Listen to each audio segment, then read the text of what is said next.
안녕하세요, 김호준입니다. 지난 12일 MBC PD수첩이 MBC 몰락 7년의 기록을 방영했습니다.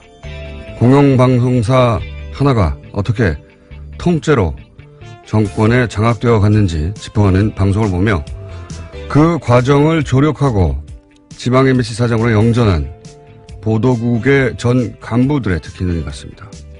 그들은 하나같이 카메라를 피했습니다. 내가 뭘 잘못했냐고 항변하는 그런 이념적 확신범들이 아니었습니다. 유대인 학살의 총책임자였던 힘너의 부하장교로 악명이 높았던 나치 아이히만 체포 당시 사람들은 놀랐죠. 실제 그가 너무 평범하고 심지어 가정적인 사람이어서. 재판 과정에서 아이히만은 자신에게 주어진 임무를 월급 받으면서 제대로 처리하지 못했다면 양심의 가책을 느꼈을 거라고 진술했습니다. 자신은 지시에 따랐고 임무를 충실히 수행했을 뿐이다 라는 거죠. 국정원의 주도하에 군사작전처럼 진행됐던 MBC 장악 과정에 기여했던 그들도 무슨 특별한 악당이 아니라 평범한 직장인, 생활인이었던 겁니다. 어느 날 주어진 영달의 기회를 마다하지 않았고 그 기회가 부여한 임무를 따랐을 뿐이었던 거죠. 사실 대부분의 친일파도 그랬을 겁니다. 친일파 이래로 이런 부역을 어떻게 상대해야 하는지 우리 사회는 마땅한 증거를 마련해두지 못했습니다. 너도 그때 그 자리 가봐라. 어쩔 수 없다. 미래를 봐야 한다. 죄가 문제지 사람이 문제냐. 그렇게 넘어갔죠. PD수첩을 보며 공영방송을 통째로 와해시킨 게 저렇게 평범한 사람들이었다는 걸 다시 한번 깨달으며 그런 생각을 했습니다. 이번만은 물렁해지면 안 되겠다. 단호해야 한다. 기본적인 생각이었습니다.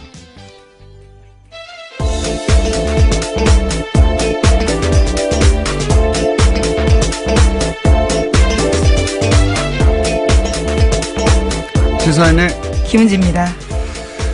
이 지시를 따랐을 뿐이다. 요즘 아주 자주 등장해요. 네, 어제 우병우 전 수석도 그렇게 진술했다고 말씀드린 바가 있는데요. 이재만 안봉근 또 마찬가지죠. 네, 어제 재판이 시작됐습니다. 거기 나와서요. 또 박근혜 전 대통령에게 모든 책임을 떠밀었습니다. 판결문에도 등장해요. 이영선 행정관 때도 그렇죠. 지시를 따랐을 뿐이다. 그래서 집행유예를 해줬습니다. 그러니까 이게 이제 피의자들만 주장하는 게 아니고 이거는 우리 사법부도 그렇게 생각하는 겁니다. 지시를 따랐을 뿐이지 않느냐. 그러다 보니까 이제 그 선거에 개입한 국정원이나 국방부 또는 뭐 특정 재벌에게 특혜를 주거나 정권의 비판적인 세력을 조직적으로 탄압한 청와대 다 똑같은 말 하는 거예요. 똑같은 말. 지시를 따랐을 뿐이다. 이게 아이히만 예루살렘의 아이히만이라는 책이죠. 유명한 사례죠. 알고 봤더니 주변에 좋은 사람이었던 겁니다. 네, 악의 평범성이다라는 말이 있는데요. 그래서 이제 아이히만 재판을 취재한 철학자가 그런 보고서를 냈어요. 악의 평범성이라고. 이 PD수 보면서도 똑같은 생각을 했어요. 이게 방송 장악에 이제 협조를 했고 그리고 출세를 했는데 거기 보면 PD 수첩을 하던 그 출신도 있어요. 그 사람들 중에는. 그 사람들이 뭐 예를 들어서 이전 정권 때 핍박을 받아서 그런 게 복수를 한 게 아니거든요. 이 사람 내가 당했다고. 그게 아니에요. 그냥 기회가 왔고 그리고 그 자리가 준 임무를 열심히 한 겁니다. 평범한 사람들이 그런 지시를 따른 결과가 이거거든요. 아이히만 사임됐어요. 네, 한나 아렌트의 굉장히 통찰이 돋보이는 지점인데요. 반복되어서는 안 될 역사죠. 이 변명을 기본적으로 우리는 받아주는데 그만 받을 때가 됐다. 그런 생각을. 지난주 PD수첩 한번 볼만합니다. 네. 네, 그런데 아직도 지역 MBC는 파업 중이라고 하고요. 또 KBS도 여전히 파업 중인 상황도 있습니다. 자, 하도 최근에 지시를 따랐을 뿐이다 하는 얘기가 많이 나와서 한번 짚어봤습니다. 자, 첫 번째 뉴스는 뭡니까? 네, 어제 SBS가 저녁에 보도한 내용인데요. 국군 기무사령부가 수사를 방해했다라는 의혹이 있습니다. 현재 군 기무사는 이명박 정부 시절 댓글부대를 운영했다라는 혐의로 수사를 받고 있는데요. 그런데 군 기무사가 자신들을 조사하는 국방부 조사 TF를 감청했다라고 합니다. 관련된 문건이 나온 건데요. 기무사 요원이 감청을 해서 압수수색 계획을 사전에 알고 상부에 보고했다라고 합니다. 이게 어려운 단어를 사용됐는데 한마디로 범인들이 형사를 도청한 겁니다. 예. 그렇죠. 범인들이 형사를 도청한 것이고, 예. 이게 이제 국정원 댓글부대, 그리고 사이버사령부 댓글부대만 지금 주목받고 있는데, 사이버사령부 댓글부대가 본격적으로 활동하기 전에는 기무사의 스파르트라고 하는 댓글부대가 있었다 이거거든요. 예. 그래서 이제 기무사 압수수색 하려고 했더니, 기무사에는 당연히 이런 감청 장비들이 있겠죠. 그거를 자기들을 조사하는 TF를 상대로, 예, 활용해서 압수수색 정보를 사전에 확보했다고 하는 문건이 나온 겁니다. SBS에 제가 보기에는, 예, 네. 제가 보기에는 굉장히 큰 특종인데, 그러다 보니까 사이버 사령부 수사가 요즘 잘 안 되거든요. 예. 다 이유가 그렇죠. 있지 않겠냐, 있었다, 뭐 이런. 그리고 이 자체 보고 때는 기무사, 예, 기무사 문제 없다. 예, 장관까지 속였다라는 건데요. 보고서에는 기무사가 이명박 정부 초기 사이버 대응을 한 건 맞지만 청와대의 북의 남남 갈등 조장 정황들이 있어서 이것을 보고하는 수준이었다라고 둘러댔다고 합니다. 그러니까 아직 청와대하고 장관 정도만 바뀐 게 맞아요. 계속해서 반복해서 나오지만. 그리고 대선 기간에는 댓글 활동이 없었다고 보고했거든요. 사이버사가. 예. 이게 대선 기간에 댓글 활동 하라고 만들어진 곳이에요. 대선 기간에 가장 활발하게 활동했는데 정반대로 보고하는 거죠. 예. 이런 문건들도 삭제했었는데요. 다 포렌식으로 복구가 돼서 겨우 알려진 사실입니다. 이거 어설프게 삭제했을까요? 예. 급했나 봅니다. 자, SBS에서 굉장히 중요한 단독이고 특종이라고 봅니다. 예, 물론 어제 군 기무사 관련된 입장들이 나왔는데요. 이석구 국군 기무사령관은 관련해서 의혹을 전면으로 부인했습니다. 지금까지 투명하게 협조하고 자료 제공하고 있다면서 왜 이런 보도가 나는지 황당하다라는 이야기를 하고 있습니다. 둘 중에 하나죠. 본인도 속았거나 부하들에게. 아니면 알면서도 이러거나. 둘 중에 하나니까 어쨌든 기무사령관한테 책임을 물어야죠. 이 보도는 후속 보도가 기다려집니다. 네. 자, 군이 이렇게 정치에 개입했는데 저는 사실 국정원, 기무사, 사이버사령부 이런 기관의 이 명백한 선거 개입은 구테타에 준하게 처벌해야 한다. 지시를 받았을 뿐이다. 이런 거 절대 봐주면 안 된다고 봅니다. 그렇죠. 군이 정치에 개입한 사례니까요. 그렇게 한번 기준을 딱 마련해서 이 지시를 받았을 뿐이다 하는 게 안 통하는구나 하고 모래에 박혀야 이게 끊어지죠. 이렇게 들어갔다가 지시를 따랐을 뿐이라고 해서 집행유예로 나오고 누가 무서워합니까 그거를. 자, 아마 후속 보도가 나올 것 같고요. 다음 뉴스는요. 네, 어제 블랙리스트 항소심 결심 공판이 있었습니다. 박영수 특별검사팀은 김기춘 전 비서실장과 조윤선 전 장관에게 각각 징역 7년과 징역 6년을 형을 내려달라고 재판부에 요청, 그러니까 구형을 했는데요. 어제 김 전 실장은 최후 진술을 하면서 눈물을 보이기도 했습니다. 남은 소망은 늙은 아내와 식물인간으로 4년간 병석에 누워있는 아들의 손을 다시 한번 잡는 거다 라면서 선처해달라고 호소했는데요. 그러면서도 자신이 했던 행동에 대해서는 틀린 게 아니다라고 이야기했습니다. 종북 세력으로부터 나라를 지켰다. 그게 자신의 사명이었다. 뭐 이런 취지의 최후 진술을 했죠. 예, 그렇죠. 한치 의심도 없고 애국심을 갖고 성실하게 직무 수행했다라고 주장하고 있습니다. 아직도요. 종북 세력으로부터 나라를 지키는 게 본인의 사명이었고 다만 이게 빠졌죠. 누가 종북인지 감별은 내 마음대로 한다. 예, 이 문장이 빠진 거죠.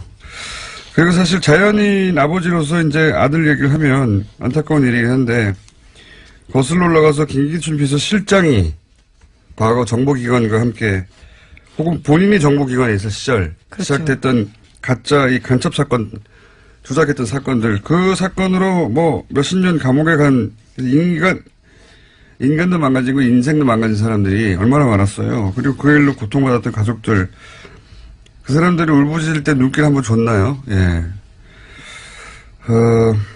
저는 이분이 자연인으로서 이런 얘기는 할 수 있는데, 예. 그, 자연인의 한 사람이 아니라 이때 역할을 봐야 된다고 합니다. 역할. 역사에서 어떤 역할을 했는지.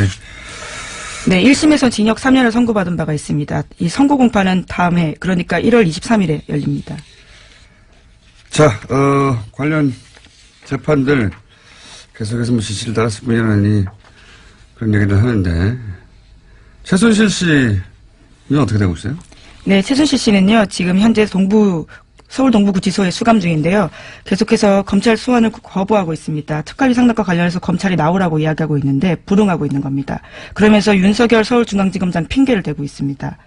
자신의 과거에 광합수사를 당했기 때문에 믿을 수 없어서 나올 수 없다라는 겁니다. 윤석열이 이끄는 검찰 조사는 못 받겠다 이런 거죠. 예. 그렇죠.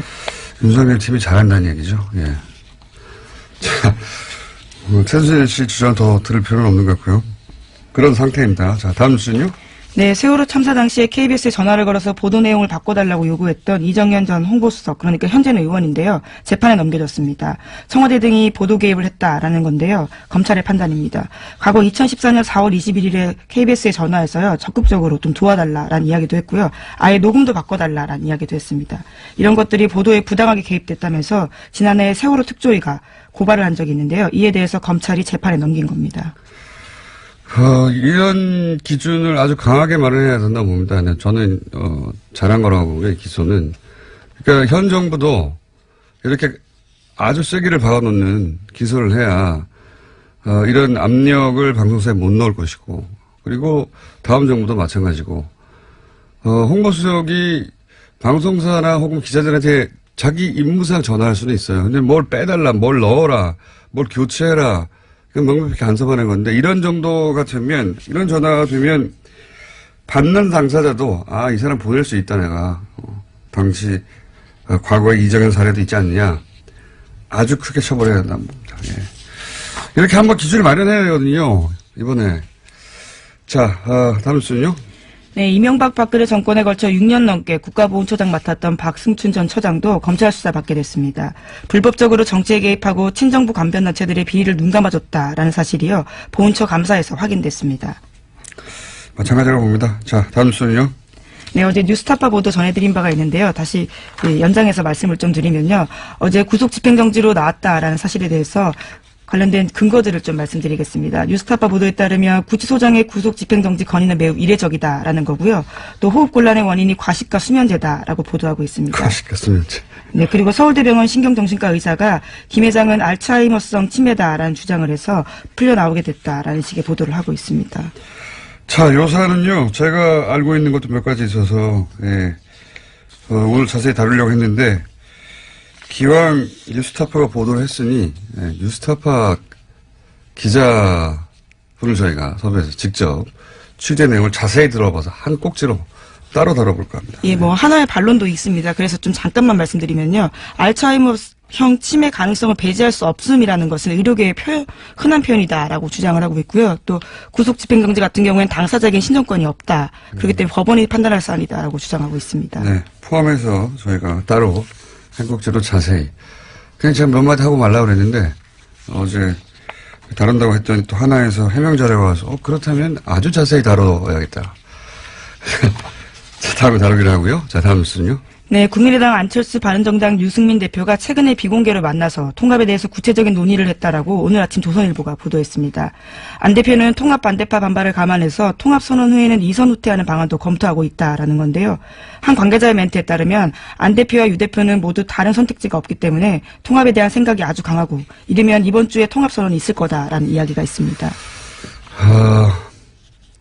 이런 건 이제 사건 중심으로 워낙 계속해서 여러 가지 사건은 누가 무슨 말을 했다 보도되기 때문에 사건 중심으로 봐서는 이제 전체 그림이 안 보이고, 왜 이러는 걸까 전체 그림의 관점에서 보자면, 그러니까 안철수 대표 중심이나 또는 유승민 대표 중심으로 봐서는 안 되는 상황이라고 보는 게, 이건 보수 재편, 정권을 다시 가져오기 위한 보수 재편이라는 큰 그림 하에서 봐야지 제가 보기에는 이해가 되는 사안이고, 안철수 대표는 이제 그 보수 재편이라고 하는 큰 구도의 퍼즐 조각 중 하나인 거죠. 예.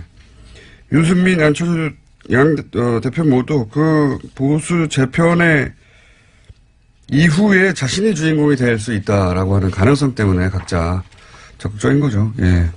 지금 당장 뭐 몇 석이 이쪽으로 간다. 또는 단순한 산수로도 지금 있는 그대로 유지되지 않을 거라는 건 양쪽 모두 알거든요. 근데 그래도 상관없는 거죠. 그 숫자 노름이 아니라, 예, 보수 재편이라고 하는 큰 그림을 봐야 되는 것이고, 이 지점에서 안철수 대표는 사실은 진보 진영에서 자신의 기반이 너무 취약하다, 예, 하고 보수를 선택한 것으로 사실 복잡할 거 없는 계산이에요. 예. 예, 국민의당은 오늘 오후 2시에 의원총회 열고 다시 한번 통합 논의를 한다고 합니다.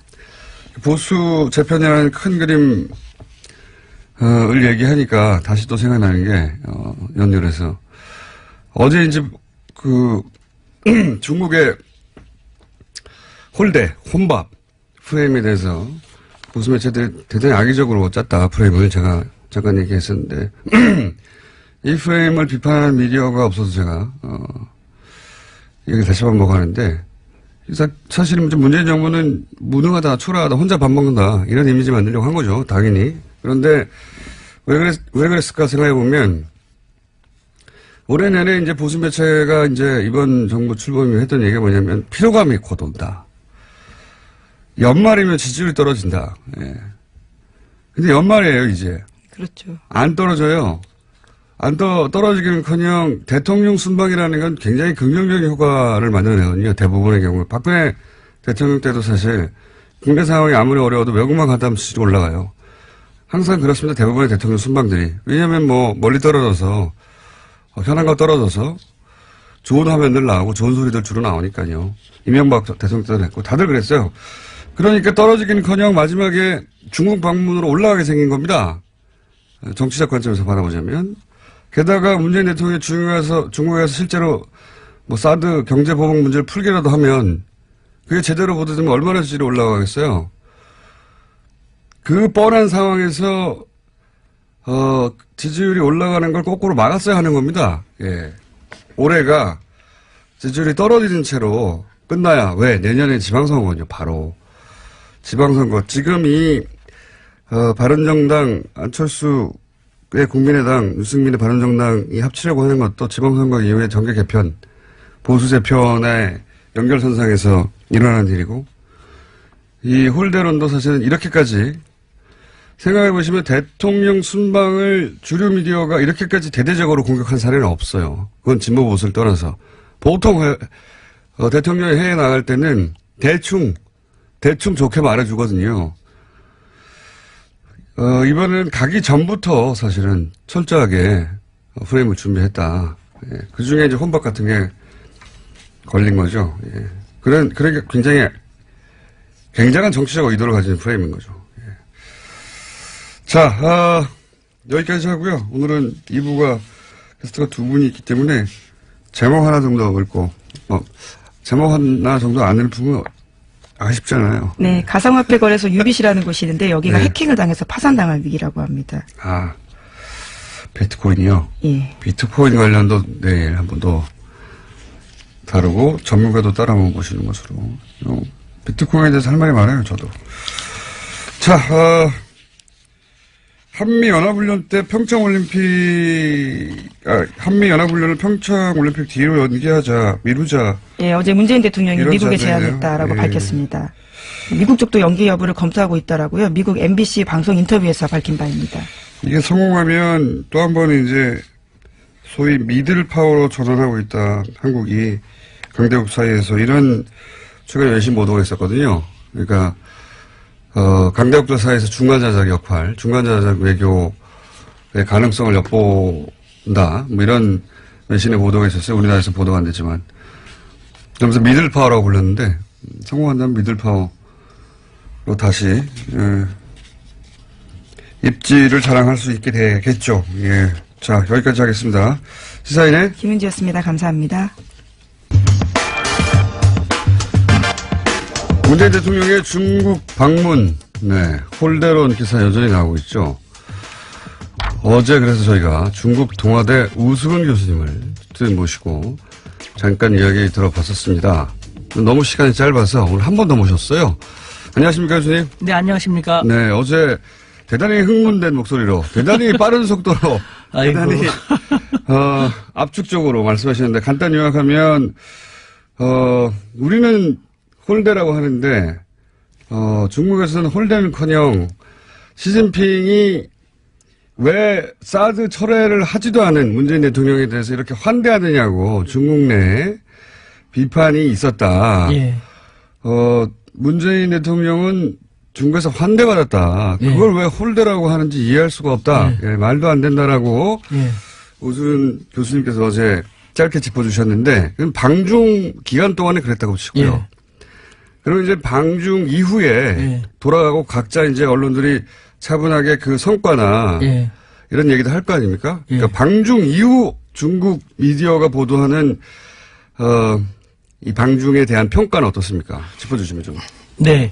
지금 말씀하신 것처럼 방중 이후 중국 미디어의 방중에 대한 성과를 보면은 중국 당국의 심경을 알 수 있습니다. 중국은 사회주의 국가이기 때문에 우리처럼 좌우 미디어가 자기 멋대로 목소리를 낼 수 없거든요. 네. 중국 당국의 목소리가 그대로 나오는 것인데, 예를 들면은 중국 신화망은 18일자에서 외교부 대변인은 기자회견에서 문 대통령의 방중 기간에 양국 정상은 관계 개선을 추진했고 한반도 문제 등에 대해서 심도 있는 의견을 교환해서 상당한 공통인식을 갖게 되었다. 고 보도했습니다. 그다음에 중국의 대표적인 인민일보는 19일자에서요. 문 대통령의 수교 25주년 국빈 방문은 양국이 25년간의 우호적 발전 성과와 양국 관계를 중시함을 의미한다. 한중 관계가 계속 발전해 나가기 위해서는 수교 당시의 초심을 잃지 않았으면 좋겠다라고 보도했습니다. 뿐만 아니라 중국의 문해보라고가 있는데, 문해보는 보도했고, 그다음에 북경 청년보, 북경에 예. 있는 16일자 보도에서 문재인 대통령의 방중은 사드로 빚어졌던 한중 관계가 한 단계 더 새롭게 되는 계기가 되었다라고 대부분 긍정적으로 보도하고 있습니다. 네. 혹시 이제 중국 언론도 당연히 우리도 중국 언론을 인용해서 보도하듯이 중국 언론도 우리 언론의 반응을 인용해서 보도하는 건 없습니까? 있습니다. 그 중에 하나만 소개해드린다면요. 오늘 이렇게 차분하십니까? 조금 이따 하려고 지금. 이거는 조금 이따가. 이거는 보도를 인용하는 거니까요. 워밍업입니다. 워밍업. 예. 중국의 봉황망은요. 19일자 보도에서 우리 언론을 인용하는 가운데 네. 문 대통령은 최근 한중 정상회담을 마치면서 예. 그동안의 외교 공백을 잘 정리해왔다 예. 하면서 한중 관계를 긍정적으로 평가했습니다. 네. 뿐만 아니라 해방일보는요. 문 대통령의 방중 관련돼서 한국의 언론 매체는 비판적 보도를 했다. 각계각층, 한국의 각계각층에서 방중 성과에 박수를 보낼 때 한국의 보수 언론들은 문 대통령의 방중을 폄하했고 지금도 그 논조는 지속되고 있는 것이다. 라는 안타까운 보도를 하였습니다. 네. 아, 우리 언론들 다 보고 있군요. 예. 네. 이게 참 희한한 일입니다. 자국 언론이 이렇게, 비판을 하고, 정작 홀대를 했다고 하는 나라에서는 자국 언론이 이런 비판을 하고 있는데 이거 폄하다라고 비판을 하고 이상한 현상이 지금 벌어지고 있는데 자 그건 알겠고요. 근데 이게 이제 언론 보도라는 게 좀 두리뭉실하고 대체적으로 그렇지 않습니까? 제가 궁금한 것은 교수님을 다시 모시는 것은 대체적인 언론의 반응은 알겠어요. 그리고 심지어는 중국 언론이 우리 보수 매체를 비판한다는 것도 알겠는데 교수님이 이제 어제 말씀하셨듯이 어제 이제 시진핑의 측근 그룹 혹은 고위직과 동문이라고 하셨지 않습니까? 확실하죠? 맞습니다. 호적 조사하면 다 나옵니다. 그분들이 하는 이야기들이 있을 거 아닙니까? 예, 예. 제가 궁금한 건 언론에 나오지 않은 예. 그런 이제 권력에 가까이 있는 사람들의 해석 혹은 예. 뭐 자기들끼리 하는 말들 혹은 예. 교수님과 사석에서 니네 예. 어떻게 당연히 한국 대통령이 예. 왔다 갔으니까 그런 얘기 하실 거 아닙니까? 그런 얘기가 궁금해요. 예를 그분들은 들면요. 어떤 반응이 있느냐. 예. 예를 들면은 중국 공산당, 당의회 국가지 않습니까? 그 핵심 간부가 있어요. 당에서도 어떤 부서냐가 중요한데 말하기 쉽지 않은 그런 부서에 근무하는 저랑 벌써 14년 동안 쭉 하고 있으니까요. 그 사람 같은 경우는 다시 그런 말 했죠. 이제 한국은 다시 중국의 최후의 보루가 되었다. 아주 의미심장한 말이죠. 최후의 보루가 의미입니까? 되었다. 최후의 보루라는 말은 아시죠? 근데 그 단어를 합니다. 네. 왜 그런 의미로 그런 뜻을 단어로 사용하는 거죠? 그러니까 사드가 배치되기 전에 이 당국자들은 저한테 항상 그런 식으로 노소리를 떨었죠. 사실 중국은 덩치가 너무 크다 보니까 16개 국가와 국경을 맞대고 6개 국가하고 해상 영해 분쟁을 벌이고 있거든요. 네. 그러다 보니까 늘 싸워요. 늘 싸워요. 사이가 좋은 나라가 하나도 없어요. 크고 작은 문제들 항상 있겠죠. 사이가 좋은 나라가 하나도 없는데 그중에 우리 한국만 유일하게 좋았거든요. 한국이 더군다나 조그만 약소국이 아니라 이제는 우리 모두 열심히 노력해서 중견 강국이 되었습니다. 중견 강국인 한국만이 유일한 사이가 좋은 관계이기 때문에 최후의 보루다. 따라서 우리는 한국에 대해서 그만큼 정성을 들일 수밖에 없다. 라고 했던 것이 지금 대한민국을 바라보는 중국의 시각인 것입니다. 그런데 말도 안 되는 사드를 너무 형편없이 배치해갖고 이렇게 문제가 그 과정 불거졌는데 자체가 자존심을 상하게 했다. 네. 네, 그런데 중국에. 다시 네. 이제는 문재인 대통령 방중을 통해 갖고 한중 관계가 복원되는 수순에 들어가게 됐으니까 한국은 다시 중국의 최후의 보루가 되었다는 것이죠. 그 말은 무슨 말입니까? 최후의 보루인데 함부로 할 수 있습니까? 함부로 할 수 없다는 것이죠. 이번 성과가 그러니까 그 이전에 한중 관계의 복원을 의미한다. 뭐 그렇죠. 잘 됐다고 평가한다는 네. 거죠. 혹시 그건 알겠고요. 그 외에 또 다른 이야기 없습니까? 있습니다. 그 어떤 중국의 얘기겠습니까? 저는 대표적인 싱크탱크의 고위 간부 같은 경우는요. 네. 예를 들면은 이 양반은 이제 미국 통으로도 중국에서 되게 유명한 분인데 네. 한국은 그 과거와 달리 중견 강국이지 않는가. 그래서 우리 중국도 그렇고 미국도 한국을 함부로 할 수는 없지 않는가. 한국은 그 점을 제대로 알고 활용한다면은 중견 강국으로서 미들 파워로서 한국의 역량을 더 강화시킬 수 있을 텐데라는 중국에서도 미들파워라는 표현을 써요, 이제? 중견 강국이라는 말 쓰는데 여기서 이 두 사람이 최후의 보루라든가 중견 강국으로서의 위상을 잘 활용할 수 있을 텐데라는 말을 우리는 잘 파악할 필요가 있습니다. 우리 매스컴이요. 이와 같은 것 국제사회에서 바라보는 우리 모습을 잘 전달하면서 우리 국민들이 우리 정부가 미들파워로서 어떻게 활용해 나가면 살아나가면 좋을지를 알려주지 않고 해서는 안 될 것만 하니까 문제인데요. 저는 사실 국내 문제 잘 모릅니다. 죄송하지만 저는 95년에 한국 나가서 어떻게 하다 보니까 일본, 미국, 중국 약을 다 갖고 2004년부터 3년부터 중국 대학에 있거든요. 그렇다고 제가 잘 사는 집이 아니라 인천의 가난한 노동자의 자식인데요. 출마하시는 것도 아니고 갑자기. 쌍코피 흘리면서 이렇게 살았는데 그래서 저는 국내는 모르지만 국제는 벌써 쭉 알고 있죠. 지금 상하이에 있는 우리 대학에서도 외국 학생들을 중심으로 제가 쭉 가르치거든요. 150여 개국에서는 5천여 명. 늘 국제사회에서 우리 한국과 한반도를 그 국제사회에서 어떻게 바라보는 걸 알 수 있는데 피부 느끼고 계신데. 여기서 제가 느끼는 것은요. 한국 사회에서는 제가 가장 싫어하는 말. 우리를 갖다 툭 하면은 고래 싸움에 새우등 터진다. 샌드위치 외교라고 하지 않습니까?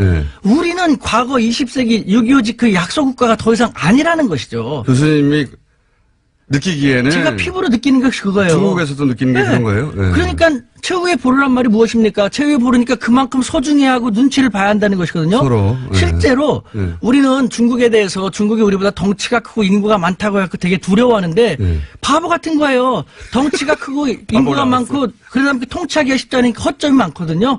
그러니까 중국은 조금이라도 자기들하고 우호적인 나라를 만들 수밖에 없는 거예요. 근데 우리 진짜 구로동 공돌이 공순이라는 엄청난 힘든 시기를 거쳤고 우리 모두 열심히 노력해갖고 중견국 됐지 않습니까? 그럼에도 불구하고 우리를 왜 아직도 자기 비하합니까? 우리는 고래 싸움의 새우등이 아니라 몰라. 우리는 이제 중견 강국이기 때문에요. 중국 가격이다. 우리는 이제는 중견 강국을 외교를 해야 돼. 저는 이런 말 하면 이렇게 억울했고 막 눈물 날라고 해요. 억울하시다. 우리는 약소국이 아니라 중견국으로서 스마트한 돌고래 외교를 해갖고요. 돌고래도 오늘. 지환 G2도 우리가 잘 리드하면서 활용하면서 네. 적어도 한반도 문제만큼은 우리가 돌고래는 뭡니까, 교수님? 돌고래는. 한번 들어보십시오. 네. 얼마나 오랫동안 고민했으면 이런 말 했겠습니까? 네. 우리는 지환 미국이나 G2 중국과 같은 덩치는 안 됩니다만 네. 우리는 이제 그런 나라들도 우리를 함부로 할 수 없는 나라로 성장했거든요. 그렇다면은 돌고래는 덩치가 작아서 고래보다는 힘이 약하지만 민첩하고 스마트하기 때문에 고래한테 잡아먹히진 않죠. 고래하고의 공생을 유도하지 않습니까? 우리가 바로 그런 돌고래 같은 역할을 할 수 있다는 것이에요. 외교도 새로운 시도를 해야 되는데 20세기 약소국 외교의 대미 외교 위주 1국 외교만 하다 보니까 이제 다변화되는 외교에서 잘 안 되고 있지 않습니까? 그러니까 우리는 지원치도 함부로 할 수 없는 중견 각국으로 부상한 대한민국의 중견 강국 외교, 스마트한 돌고래 외교를 해야지. 알겠습니다. 예. 또 이렇게 흥분하기 시작해요. 숨 좀 쉬시고. 예. 처음 들어보는 단어인데 돌고래 외교.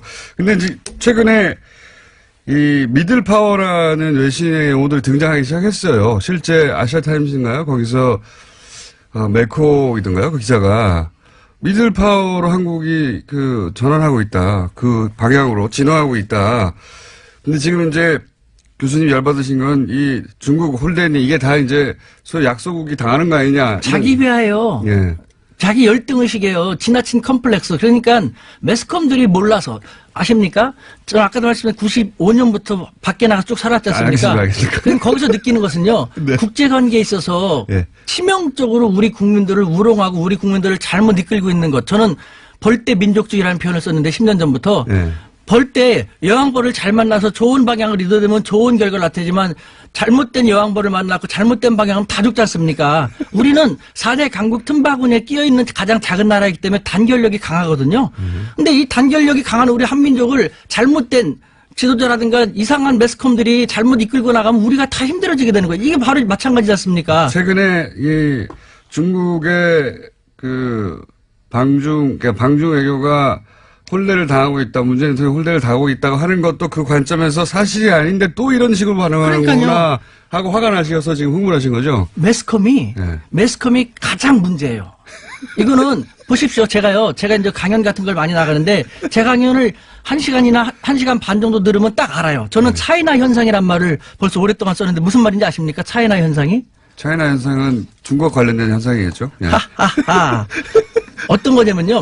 똑같은 저도 공장장님도 똑같은 한국인입니다. 네. 그런데 중국이라는 동일한 객체에 대해서 한국에서 한국 매스컴을 통해서 파악하는 중국에 대한 인식과 저처럼 한국인이 중국에서 직접 생활하면서 느끼는 중국에 대한 인식상의 차이에 엄청난 차이가 난다 해서 그렇죠. 차이나 현상이에요. 엄청난 차이 나겠죠. 우리 매스컴은 중국에 대해서 부정적인 것만 많이 하지 않습니까? 비판적인 거. 가장 큰 오해가 뭡니까? 가장 큰 차이가. 중국은 지저분하다, 사람들 무질서하다, 불량식품 많다, 그거 맞거든요. 저는 그거 더 잘 알아요. 저는 현장에 사니까 더 잘 알지 않습니까? 맞거든요. 그런데 더 중요한 것은 총수님도 단점, 장점 있지 않습니까? 네. 저도 단점만 있는 게 아니거든요. 네. 왜 한쪽만 부정적인 것만 보여줌으로써 손가락질만 합니까? 그러면서 우리가 좋은 관계 됩니까? 사실은요.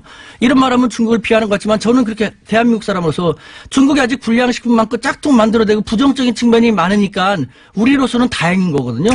불량식품 짝퉁을 중국 사람들도 중국 기업, 중국 제품 안 믿고 안 사게 돼요. 그러니까 외제를 쓰는데 미국과 일제는 싫고 더 이상. 그러니까 이제 한국 기업, 한국 문화를 찾을 수밖에 없는 거거든요. 너무. 아니 저는 이제 정말 그렇게 느껴요. 있는 그대로 말씀하셔서 중국 가서 다시 교수 생활 하시겠어요? 저는 대한민국 사람인데요. 어차피 중국인들하고 얘기하면서 서로 국익을 위해서 디베이트하고 하는 것인데요, 알겠습니다. 주제가, 홀대 맞느냐 아니냐에서 굉장히 많이 진도가 나갔는데 앞으로 그 주제는 또 한번 마련해 볼게요. 1분밖에 안 남아가지고 오늘 마무리를 지어야 될 것 같은데 여하간 언론 매체도 그렇지만 근데 언론 매체만으로는 정확하게 심증을 읽을 수 없으니까 교수님 주변에 중국 내 고위직이 있거나 혹은 탱크탱크에 있거나 혹은 시진핑 측근 그룹에 속하는 분들 대학 동문들한테 얘기를 들어보면 요 외교를 통해서 한중 관계를 다시 복원하고 잘 지냈으면 하는 마음이 중국에 있다는 거죠. 한마디로 얘기한다면요. 예. 중국 당국자들은 한국에 대해서 한자성어로 얘기한다면 노심초사. 항상 노심초사입니다. 아유, 쟤네들이 또 미국 쪽으로 더 많이 가면 안 되는데 어떻게 하면 쟤네들을 끌어들일까라는. 왜 노심초사합니까? 조금 하고 보잘것없다면 그런 생각 안 하죠. 눈치 보지 않습니까? 사드 제재치도 한 번에 쫙 너네랑 끝나도 좋아하지 않고 찔끔 부렸다가 눈치 보고 찔끔 부렸다가 눈치 보고 하지 않습니까? 왜 그럽니까? 확 버릴 수 없거든요. 확 가면 자기들한테 불리하니까. 이런 국제사회, 중국이나 미국이 우리를 어떻게 바라보는지를 우리 매스컴들은 정확히 보도해갖고 우리 사회가 21세기 중견 강국으로서의 위상을 그대로 잘 활용할 수 있는 계기가 되었으면 좋겠다라는 마지막 당부의 말씀 드립니다. 오늘 흥분 안 하려고 했는데 자꾸 유도하시니까. 선생님, 이 주제는 오늘 여기까지 하고요. 예, 다른 주제, 우리가 중국에 대해서 잘못 알고 있는 거. 예, 이런 정말 주제로 그래요. 다시 한번 예. 시간을 곧 마련하도록 하겠습니다. 몸이 떨립니다. 오늘 이렇게 안 하려고 우리 애가 신신당부했는데.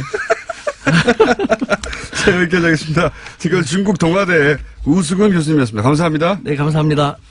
바른정당과 통합을 놓고 국민의당 네 분이 심상치가 않죠. 호남 지방의원들 의견 한번 짚어보겠습니다. 전남도의회 국민의당 원내대표 장일 의원 연결됐습니다. 안녕하세요, 의원님. 예, 반갑습니다. 장일원입니다. 네. 호남 민심의 국회의원들보다 훨씬 가까이 계실 것 같아서 저희가 따라 한번 모셨는데, 예. 전남도의원, 예. 전남도의원들은 지금 통합에 반대하는 걸로 제가 알고 있습니다. 반대하는 이유가 뭔가요? 예, 반대를 지금 하고 있습니다. 저희들이 1년 반 전에 새로운 정치 구도를 만들고 양당 정치를 깨고 다당제의 가치를 높이자는 뜻으로 저희들이 국민의당으로 탈당을 해갖고 갔습니다. 네. 근데 지금 창당 당시의 정체성이나 호남 정신과 다르게 지금 통합 논의로 지도부에서 국민의당이 분열되고 있어서 전남 도민으로부터 지지를 받지 못하고 있습니다. 호남의 민심은 지금 굉장히 서늘한 편입니다. 그 호남 종목적으로 조금씩 차이가 있긴 하겠습니다만 국민의당이 지금 호남을 기반한 것은 명백한 사실이니까 호남의 민심이 중요한데 호남 유권자들은 이 통합에 대해서 싸늘하다고 느끼신다는 거죠? 예, 예. 지금 저희들이 국민들한테 지방선거가 앞으로 5개월밖에 안 남았습니다. 예. 그래서 이렇게 돌아다니면서 보면 왜 안철수가 있는 국민의당에 있냐. 차라리 탈당을 해가지고 무소속 출마하는 게 더 낫지 않겠냐 하는 얘기가 지금 많습니다. 오히려. 그러면 그 민심은 그렇고요. 지금 지방의원들이 국민의당 지도부에게 또 요구하는 게 있습니까? 그렇다면 이런 민심을 듣고 저희들이 전남도의회에서 며칠 전에 그제 지금 전남 국회의원들과 간담회를 했습니다. 네. 도의원들 요청으로 인하여. 예. 그래서 지금 지방선거가 5개월 정도 남은 상황에서 지금 출마하시고자 하는 분들은 걱정과 우려가 굉장히 큽니다. 그렇겠죠. 예. 그래서 당의 지지율은 4% 정도밖에 되지 않고 이제 호남에서는 한 10몇 프로 정도가 됩니다만은 이런 상태에서 지금 민주당 같은 경우에는 선거 체제로 벌써 면접까지 하고 또 선거의 룰도 지금 정하고 있는데 우리는 통합 논의로 해갖고 모든 것이 지금 수독되고 있는 상태입니다. 그래서 지방 의원들 요청에 의해서 이번에 간담회를 했는데요. 지금이라도 통합 논의를 중단하고 지방선거 체제로 전환시켜주라. 또 안철수 대표가 도저히 지도력을 상실한 것 같아서 새로운 지도부 BJ를 구성해주라. 라는 요청을 했습니다. 그런데 이제 안철수 대표 같은 경우는 본인의 나름의 비전과 그림이 있고 그래서 통합 드라이버는 멈출 생각이 없을 것 같은데 만약에 말씀하신 그런 요청사항들이 받아들여지지 않으면 지금 전남도 의원이 25분인가요? 네, 25입니다. 예. 도 의원 지금 원내대표신데 도 의원들의 어떻게 하나요? 그러면 당내에 있으면서 계속 지도부에 항의하는 겁니까? 아니면 집단 행동을 하는 겁니까? 아니면 어떻게 합니까? 무소속으로 나가시는 건가요? 지금 저희들이 이번에 국회의원들과 간담회 때 국회의원님들은 설까지 기다려 달라고 저희들한테 요청을 했습니다. 예. 그런데 저희들이 또 의원들이 간담회를 통해서 이달 말까지 지도부에서 통합 논의를 중단하지 않으면 저희들 나름대로 탈당을 감행하겠다라는 뜻을 지금 피력을 했습니다. 12월 말까지 통합을 중단하지 않으면 탈당을 하겠다. 예. 25번 모두요? 예, 그렇습니다. 그럼 25분 예, 탈당계를 당대표인 저한테 지금 이임해 놓은 상태입니다. 아하. 전남도의 25분의 도의원들은 원내대표이신 장인 의원에게 탈당계를 이미 작성해서 이름해 둔 상태다. 예, 예. 그래서 그 기한을 올해 말 12월 말까지 며칠 안 남았습니다. 이제 12월 말까지로 두고 그때까지 통합을 멈추지 않으면 탈당. 그러면 의원님이 결단하면 25명이 같이 탈당하는 거네요? 네, 예. 물론 한둘이 정도는 뭐 빠져날 수는 있겠습니다만은 예. 다 한다고 지금 그렇게 저희들이 요청을 했습니다. 12월 말까지 통합 드라이브를 멈추지 않는 정도가 아니라 12월 말 이전에 예를 들어서 크리스마스 예. 정도에 아예 뭐 그런 얘기도 보도가 있으니까요. 크리스마스 정도에 예, 예, 그렇습니다. 통합 네. 선언을 해버리면 어떻게 됩니까? 그러면 그 즉시 탈당하는 겁니까? 이제 저희들이 다시 간담회를 통해서 지금은 탈당하는 걸로 네. 지금 저희들이 준비를 하고 있습니다. 예. 또 이제 저희들만 준비하는 것이 아니라 광주시의회하고 예. 전남 북도의회하고 지금 물밑 접촉도 지금 진행을 하려고 그러는데요. 예. 이제 그렇게 되면 호남에 있는 그 단체장이나 지금 뭐 도의원들뿐만 아니라 시의원들도 지금 같이 연대해서 지금 하려고 저희들이 나름대로. 그러니까 광주시의원 그리고 네. 전북도의원 지금은 이제 전남도의원 25분이 중지를 모은 것이죠. 예, 저희들 그렇습니다. 네. 전북과 광주시의원 혹은 도의원들과도 만약에 그렇게 통합을 갑자기 선언해 버린다면 연대 행동에 네, 같이 연대할 수 있다라는 얘기죠. 혹시 광주시의원이나 전북 도의원들은 대략 어떤 뜻인지는 아십니까? 뭐 그분들하고 이제 저희들만 예. 전남 도의원들만 계속 저희들이 간담회를 통해서 지금 많은 논의를 해왔지. 그쪽하고는 지금 또 그쪽 나름대로 하는가는 모르겠습니다만은 아직 결론은 안 하고 있습니다. 그렇군요. 그쪽 사정은 어떤지 정확하게는 알 수 없는데 전남도는 이미 중지를 모았고 다른 전북과 광주도 만약에 그런 선언이 나온다면 같이 행동하겠다 이런 말씀이신 것 같고. 예, 그렇습니다. 안철수 대표가 왜 이런 통합 드라이브를 한다고 이 도의원들은 분석합니까? 어떻게 받아들이고 있습니까? 이제 물론 저희들이 생각할 때도 그렇기는 합니다. 바른정당과 통합을 해가지고 예언안들을 통해서 예.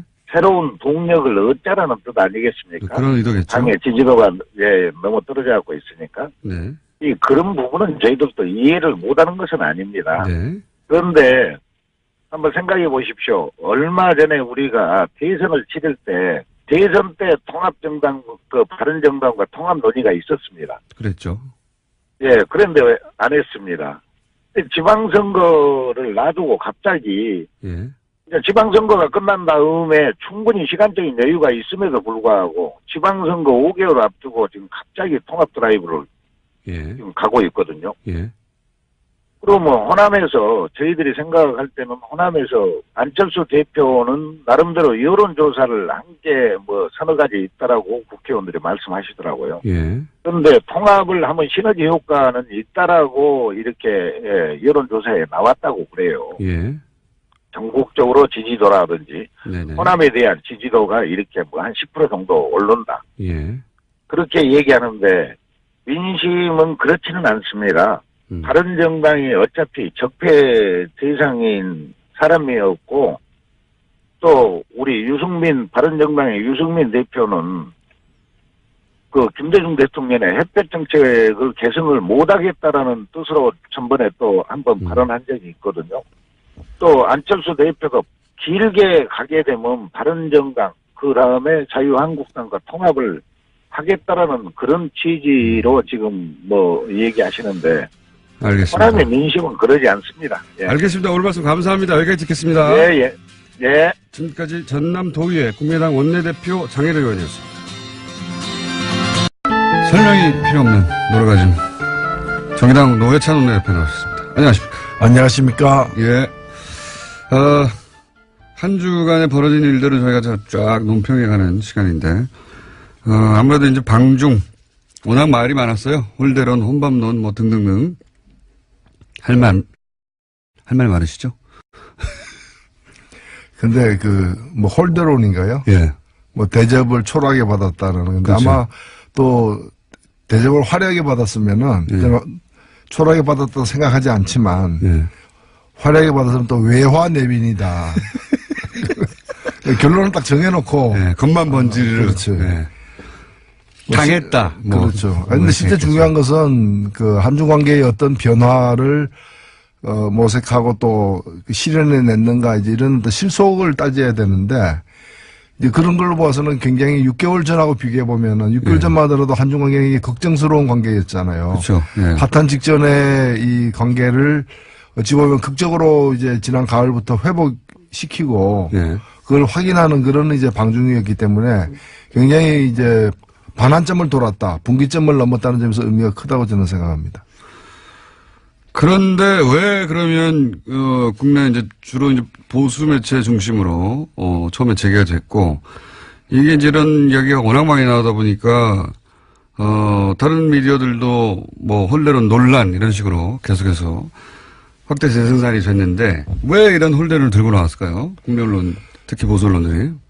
뭐 팩트 사실에 입각해서 뭐 보도한다기보다는 정치적인 어떤 공격을 하고 흠집을 내기 위해서 모든 걸 다 끌어다가 쓰다 보니까 스스로 이제 논리도 엉켜버리고 이번에도 뭐 혼밥. 예, 혼밥. 예. 혼밥. 저는 사실 역대 대통령의 해외 순방 이벤트 중에서 예. 이번에 아침을 중국 식당에 가서 먹은 네, 서울식당에서. 최고의 이벤트라고 생각됩니다. 중국 내에서 사실 평가가 높은 걸로 알고 있는데. 예, 저도 사실 좋아하거든요. 예. 아침에 가면 중국 가면 저는 호텔에서 아침 안 먹고 예. 호텔에서 보면 보여요. 인근에 예, 예. 출근하는 어머니가 애를 갖다 자전거 싣고 예. 애를 유아원 데리고 자기는 직장 가면서 둘 다 식당에 들어가요. 중국 사람들이 아침을 거의 집에서 안 먹거든요. 아침을 식당에서 먹는다고. 가서 주로 가장 많이 먹는 게 유조라고 예. 중국말로는 다르게 발음하지만은 중국식 꽈배기예요. 설탕 안 묻힌 꽈배기. 그다음에 중국식 콩국. 예. 찍어서 먹기도 하고 이제 만두탕 먹기도 하고 이러는데 이제 어찌 보면 대통령이 외국 대통령이 국빈으로 방문해 가지고 수행원들하고 같이 중국에서 가장 서민적이고 가장 대중적인 식당 가서 먹은 거예요. 시진핑이 우리나라 방문해 가지고 예. 그냥 호텔에서 주는 화려한 한정식 안 먹고 그냥 종로 가가지고 청진동에서 해장국을 갖다 수행원들은 먹었다. 그러면 그 노력, 그 자세, 그 열의에 대해서 감복할 거 아니에요. 국내 언론이 뭐 칭송이 자자했겠죠. 그러니까 네. 이 이벤트는 중국 인민들, 중국 국민들을 향한 이벤트지 한국의 일부 언론을 향한 이벤트는 물론 아니었죠. 예. 그러니까 중국 국민들 눈에는 굉장히 신선하게 바라봐 보이는 거고, 단행한 뒤에 제가 또 다른 뉴스를 보니까 문재인 세트라 그래가지고 예. 중국 사람답게 또 이런 거 이제 세트로 해가지고 이제 상수를 이용하기도 하는 모양이던데 그만큼 반향이 있었다는 얘기 아니겠어요? 그거를 우리 보수 매체가 몰랐다기보다는 예. 그게 혹시 긍정적으로 국내에 보도될까봐 미리 혼밥이라고 하는 굉장히 기가 막힌 프레임을 짜서 열심히 TV 우선이었던가요? 7기 중에 5기가 혼밥이었다 뭐 이런 식으로 보도했어요. 점잖게 얘기하면은 이제 부처 눈에 부처만 보이는 거죠. 그러니까 실제로 일본에 보면은 외톨이가 돼가지고 예. 밥도 혼자 먹고 그런 이미지. 혼자 밥 먹는 걸 갖다가 사람들이 쳐다볼까봐 두려워가지고 화장실에 가서 혼자 밥 먹는 경우도 있어요. 우리나라 대통령 중에도 그런 분이 있었잖아요. 프랑스 가가지고 외국 갈 때마다 전자레인지를 갖다가 호텔방에 갖다 놓고 혼자 데펴가지고 뭘 데폈는지는 잘 모르겠지만 한국에서 가져간 거 데펴다가 혼자 먹는 그게 일본으로 치면은 혼자 화장실 가서 밥 먹는 아이와 같은 상태라고 보는 거죠. 그런 걸 혼밥이라고 불러야지.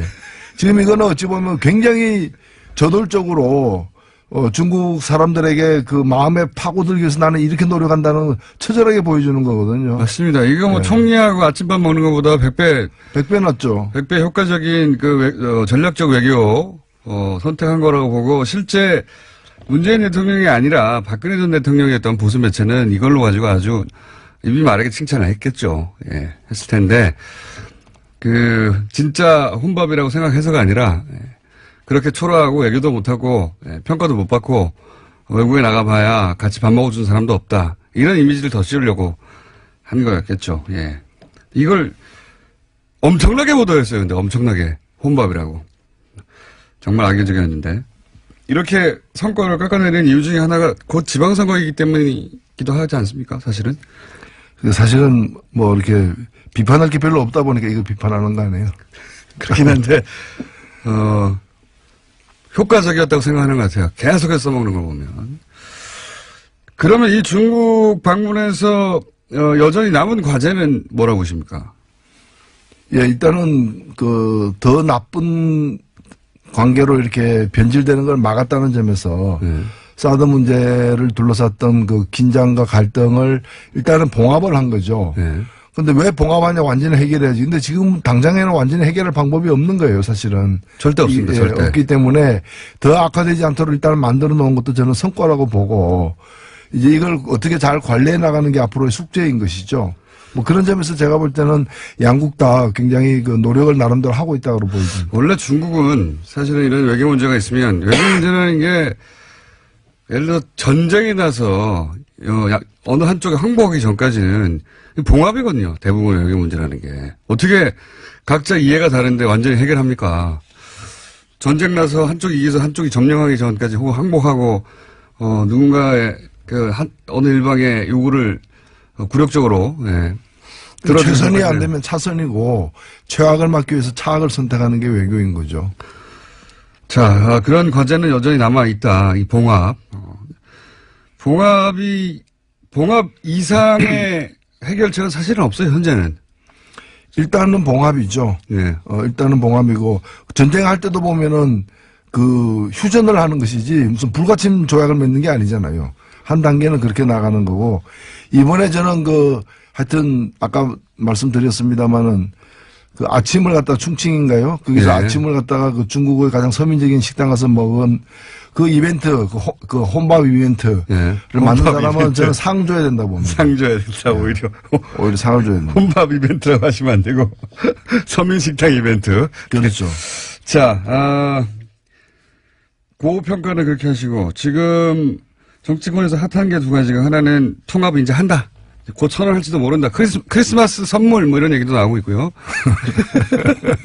본인에 대한 선물이겠죠. 다른 사람들에 대한 선물이 아니라 선물 이야기도 나오고 있고 또 한 가지 덩어리는 자유한국당에서 이제 당협위원장 교체, 당협위원장 교체라는 게 일반인들한테는 크게 와닿지 않은데 국회의원들한테 생존권이거든요. 이게 굉장히 큰 일이 있었습니다. 그거 관련해서 내부에서 이걸 왜 했느냐, 누가 바뀌었느냐, 누군 들어가고 못 들어갔느냐 말들이 있는데 우선 통합 선언을 하겠죠? 여기까지 왔는데.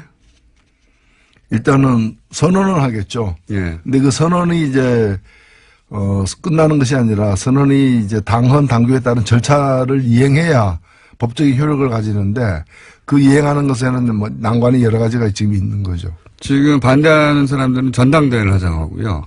안철수 대표는 아마도 뭐라고 부릅니까? 전당원 투표요. 예. 모두 당원인 사람 모두 이제 투표권을 가지고 왜냐하면 호남 지역에서는 지지하지 않는 통합을 반대하는 사람이 많지만 다른 지역에 또 여론을 다룰 수 있으니까요. 전당원 투표를 하자고 하는 것 같고 예. 반대하는 쪽에서는 무슨 소리냐. 당원 당규상 전당대회 해야 되는데 이러고 있습니다. 그러니까 여기 합의가 안 되면 사실 이혼할 가능성도 상당히 높아져 있습니다. 그렇죠. 그러니까 바른정당 입장에서는 선거연대까지도 할 수 있다라고는 어떤 가장 약한 어떤 결합으로서 그러면서 이제 가장 세게는 이제 일부에서는 또 이혼하고 와라. 이혼하고 와라. 오히려 그게 더 낫다. 일부를 도려내고 오는 것이 자기들은 더 낫다. 뭐 이렇게 보는 쪽까지도 있는데 일단은 완전한 통합은 그렇게 쉽지는 않을 것 같아요. 양쪽 다. 물론 통합을 하게 이 드라이브를 계속 가서 이제 통합까지 가려고 하면 국민당 내부에 당에 남아있을 수 없다고 하는 사람들도 있겠죠. 그러니까 지금 각각 소속 의원들의 산술 합으로 통합된 당의 의원들 수가 유지되지는 않을 것 같아요. 적어도. 그렇죠. 예. 지금 39명 중에서 뭐 14명 정도는 완강히 반대하는 분들이니까. 최소한 뭐 10명 정도 나가버리면 들어오는 것보다 많아지니까 숫자가 더 줄어들거든요. 숫자가 줄어들음에도 불구하고 이제 하려는 이유가 숫자가 중요하지 않다, 지금은. 그렇죠. 예. 예. 그 보수 재편의 그림 속에서 진행되는 게 아닌가. 예. 결국 중도 보수로 규합해가지고 범보수로 확장하는 예. 그걸 갖다가 이제 대권 전략으로 이제 보는 거죠. 안철수 대표는 그러니까 진보 진영의 유권자들이 그쪽에서 지지 기반이 본인이 약하다고 판단한 것 같아요. 그래서 떠나는 겁니다, 지금 사실은. 본인의 정체성을 새롭게 발견한 거죠. 알고 보니 보수였다, 뭐 이래가지고. 예. 자기가 하려고 했던 새 정치는 새 보수 정치였다. 지금. 대면이에요, 예. 대면. 자, 방랑 정치죠. 방랑 정치. 자유한국당 사정은 어떻다고 보십니까? 지금 홍준표 대표가 사실은 친홍 체제를 차근차근 구축해가면서 친박들은 이렇게 계속 쳐내고 있어요. 예. 예. 거기에 친박을 제압해 가는 데는 어느 정도 성공했습니다. 실제. 그렇죠. 근데 사실 친박 자체가 예. 말이 친박이고 부자망에도 3년 간다 그러는데 그래서 당분간 갈 걸로도 이제 보였지만은 실은 이미 그 수장이 예. 지금 서울구치소에 있는 것이고 나머지들도 거의 지금 체포동의안이 이렇게 제기되거나 또는 네. 이제 조사를 받아야 될 처지에 놓이거나 다 이런 처지지 않습니까? 사실상 괴멸했다고 봐야죠. 괴멸했다. 네. 그러면 남아있는 양측은 홍준표 대표하고 김무성 전 대표 이 정도 되는 거 아닙니까? 지금 그렇죠. 예. 그게 이제 신주류 세력이라 봐야죠. 근데 홍준표 대표하고 김무성 전 대표가 그렇다고 친박 몰아내고 당권을 장악하는 데까지는 갔지만 둘이 그냥 잘 지내기만 하지는 않을 거 아닙니까? 예, 그 길은 이제 다음 시즌이죠. 다음 시즌에서 싸울 상대죠. 이번 시즌에는 힘을 합해야 되는 거고, 예. 다음 시즌에서는 서로 싸워야 되는 그런 운명적 관계죠. 유여해 최고위원이 이 당협위원장에서 탈락한 거는 어떻게 보십니까? 예, 그건 아마 이제 그런 게 일종의 파퓰리즘이죠. 제물로 바친 거죠. 예. 제물로. 로마 원형 경기장 같은 데서 이제 관중들이 다 이렇게 손가락을 땅 쪽으로 향하는 그런 상황에서 이제 재물을 던져준 거죠. 자, 유해, 최고위원은 재물이라고 지금, 표현됐는데 저희가 한번 연결해 볼게요. 나중에 재물이라고 표현됐는데 어떻게 생각하시냐고. 홍준표 대표 본인도 대법원의 최종 판단이 내일 모레네요. 예, 모레 나오는데. 네, 이번 주에 주요 재판들이 이렇게 대법원에 여러 개가 사실 있는데 그 중에 하나하고 아마 이거는 아무도 예측하기 힘든 지금 그런 상황이 그러니까요. 같습니다. 파기환송되면 안철수 대표에게 좋은 겁니다. 유승민 대표하고. 그렇죠? 예. 자유한국당이 흔들려서 나중에 구속력이 약해지면 흡수하려고 하니까요. 떨어져 나오는 분들 좋은 거고. 만약에 대법원이 이제 무죄를 확정해버리면 그러면 홍준표 체제가 더 공고히 되겠죠. 근데 그럴 파기환송되게 되면은 이 자유한국당이 이제 친박이 대사론하는 게 아니기 때문에 예. 어찌 보면은 바른정당 같은 어떤 자유한국당을 모태로 해가지고 보수를 개혁해보겠다는 예. 그런 계획을 가진 사람들이 오히려 이게 새로운 기회를 주는 측면도 있죠. 맞습니다. 예. 복당파하고 이렇게 되면 바른정당이 오히려 자유한국당으로 돌아와야 된다고 생각하는 사람들이 그런 분들의 목소리가 높아질 수밖에 없죠. 그렇죠. 예. 그래서 안철수 대표의 계획도 안 될 수도 있겠네요. 또 예. 바른정당이 저쪽을 더 바라봐서 지난 시간에 또 꼭 얘기했어야 앞으로 꼭 얘기해야 되는 내용 중에 하나가 개헌 문제 있지 않습니까? 예. 선거구 개편제. 이거 좀 어려운 얘기여서 다들 그리고 아직 시간이 좀 남아서 안 하고 있는데 정의당 입장에서 만약에 개헌을 한다면 지금 자유한국당이 반대하고 있기 때문에 사실 어렵습니다. 어렵긴 어려운데 원래는 자유한국당이 먼저 꺼낸 얘기죠. 개헌은. 예. 먼저 끄는 얘기고요. 그 다음에 이제 개헌 시기가 요즘에 이제 쟁점이 되어버렸는데 지방선거 내년 2018년 지방선거까지 개헌을 완료한다. 예. 즉 지방선거 투표하는 날 개헌 국민투표도 함께 하겠다는 것에 대해서 모든 대선 후보들이 약속을 했고 특히 예. 홍준표 당시 대선 후보는 이렇게 그 문서로 서명까지 했었어요. 예. 서명까지 했기 때문에 이 약속은 지켜야 되고 박근혜 전 대통령이 들고 나왔었고 자유한국당이 그때 강하게 드라이브를 걸었었고 사실 지금 개헌하자는데 반대하는 정당은 아무도 없었어요 그때. 예. 그래서 지금 이 개헌을 갖다가 이제 안 하겠다는 거 아닙니까? 근데 자유한국당은 지금 안 하겠다고 하는 거죠. 예. 그래서 저는 약속은 지켜야 되고 약속 못 지키서 면허 반납해야 되는 거죠. 면허 반납. 예. 이거는 정당 등록 취소감이라고 저는 그렇게 생각합니다. 등록 취소합니다. 자유한국당은 왜 반대할까요? 내세우는 거는 이제 지방선거에 불리하다는 건데 아니 헌법을 갖다가 30년만에 고치는데 일개 지방선거 지방선거 중요하지 않다는 뜻이 아니라 선거 한 번에 유리하냐 불리하냐를 가지고 할 부분이 아니고 그리고 어차피 자유한국당은 내년 지방선거 불리해요.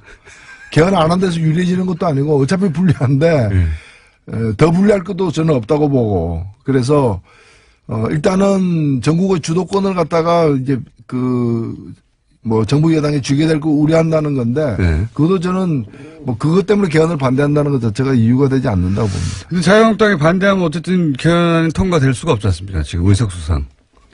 개헌안을 누군가가 모르겠습니다. 국회에서는 아예 합의가 안 될 것 같고. 그래서 저는 예.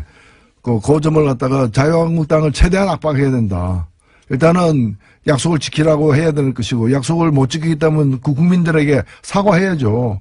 약속을 못 지키게 됐다고. 그리고 개헌을 갖다가 할 생각이 없다면 국민들에게 사기를 친 거 아니에요.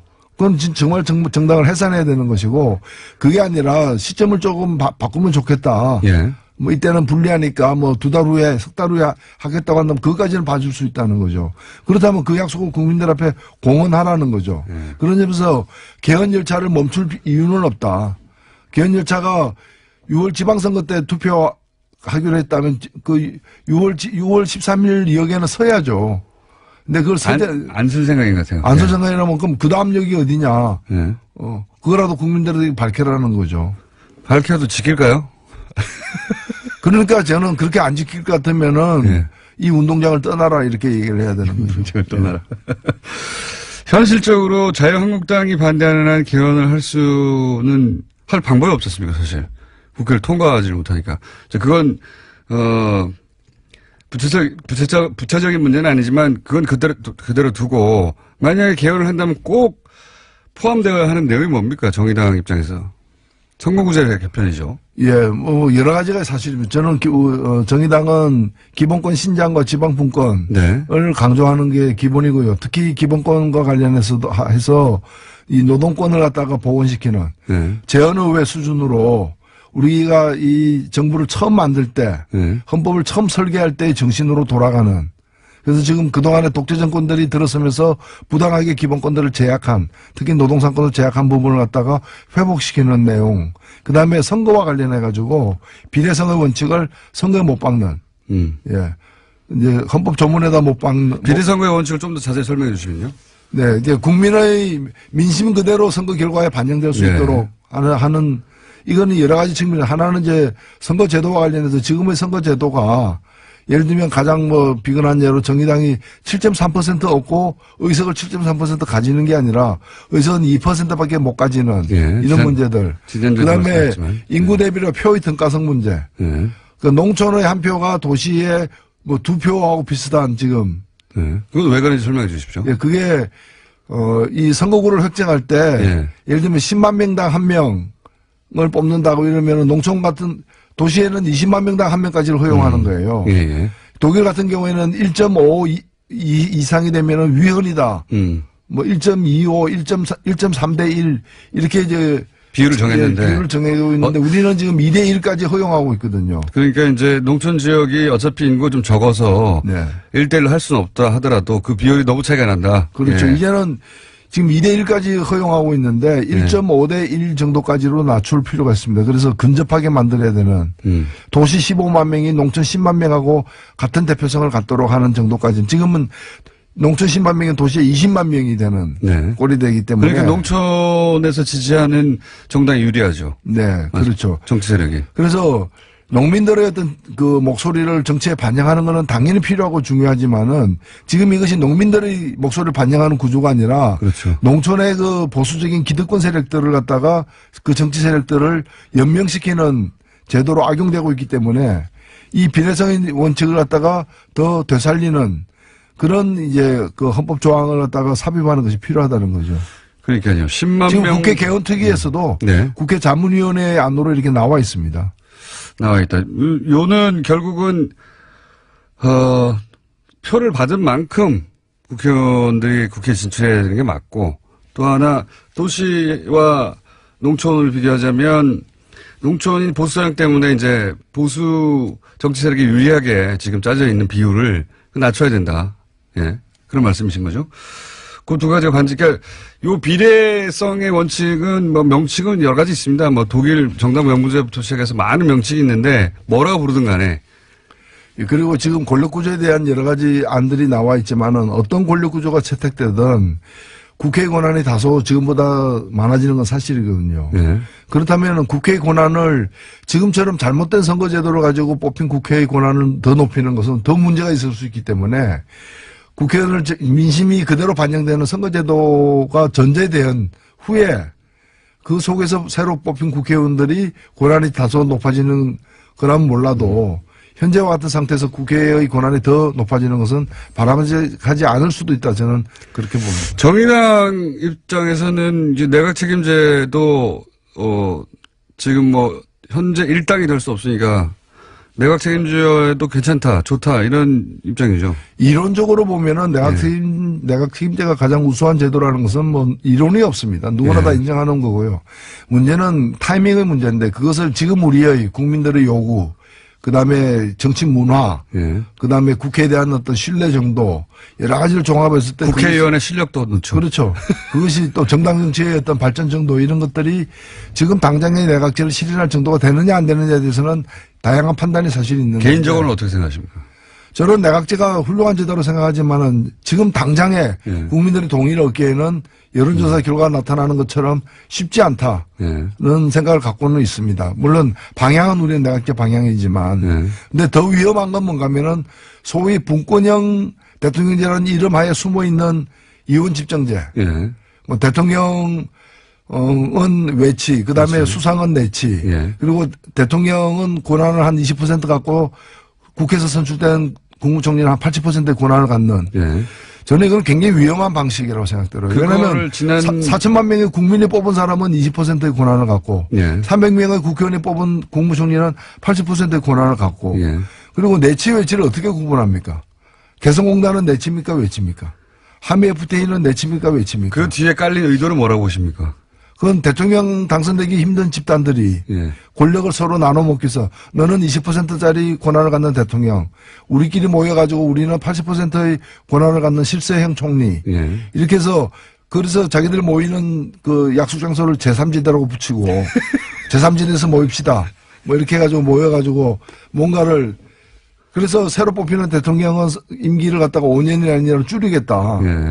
줄인 다음에 이 개정된 헌법을 가지고서 이제 분권형 대통령제를 실시하겠다는 것이 지난 대선에서 그렇죠. 일부 당선 가능성 없는 연합의 어떤 그런 과제였죠. 자기들이 단독으로 단성이 안 되니까 힘을 모아서 그거 힘을 모으니까 이해가 달라지니까 어떻게 나눌 것인가 하는 가운데 그런 아이디어가 나온 거죠. 그래서 저는 정리를 해야 된다고 봅니다. 이 대통령의 권한이 과도하게 헌법상에 많이 있다면은 그걸 국민이나 국회로 이렇게 또는 지방정부로 넘기는 그런 권력을 갖다가 좀 이렇게 조정하는 것은 필요하다고 봐요. 그러나 그것의 대안으로 분권형 그것에 대안으로 이원 집정부제 이런 걸 대안으로 내놓는 것은 굉장히 위험천만한 발상이다. 나눠 먹으려고 하는 사람들이 만들어낸 발상. 국민을 위한 개헌이 돼야 되는데 일부 정치인을 위한 개헌이 되도록 내버려둬서는 안 된다 저는 봅니다. 오늘 좀 심각한 얘기를 했습니다. 네.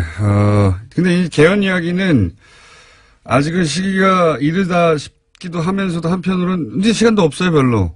이제는 해야 됩니다. 그리고 네. 국민들에게 해온 약속이고 네. 마지막 개헌한 지 30년이 됐습니다. 그 이전에 40년 동안 9번 개헌하고 30년 동안 개헌 한 번도 안 했거든요. 그래서 묵은 숙제를 갖다가 털어버리는 그런 개헌이 필요하다고 봅니다. 현실적으로는 근데 쉽지 않은 상황이다. 네, 오늘은 여기까지 하겠습니다. 지금까지 정의당의 노회찬 원내대표였습니다. 감사합니다. 네, 감사합니다. 불친절한 뉴스. 오늘은 동아대 우수근 교수님 반응이 아주 많습니다. 네.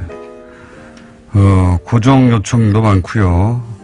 코너명 제목도 막 보내시네요. 우르가즘, 가스 운명수 이런 것도 있고요. 예. 개그는 우수근, 이수근, 중국은 우수근.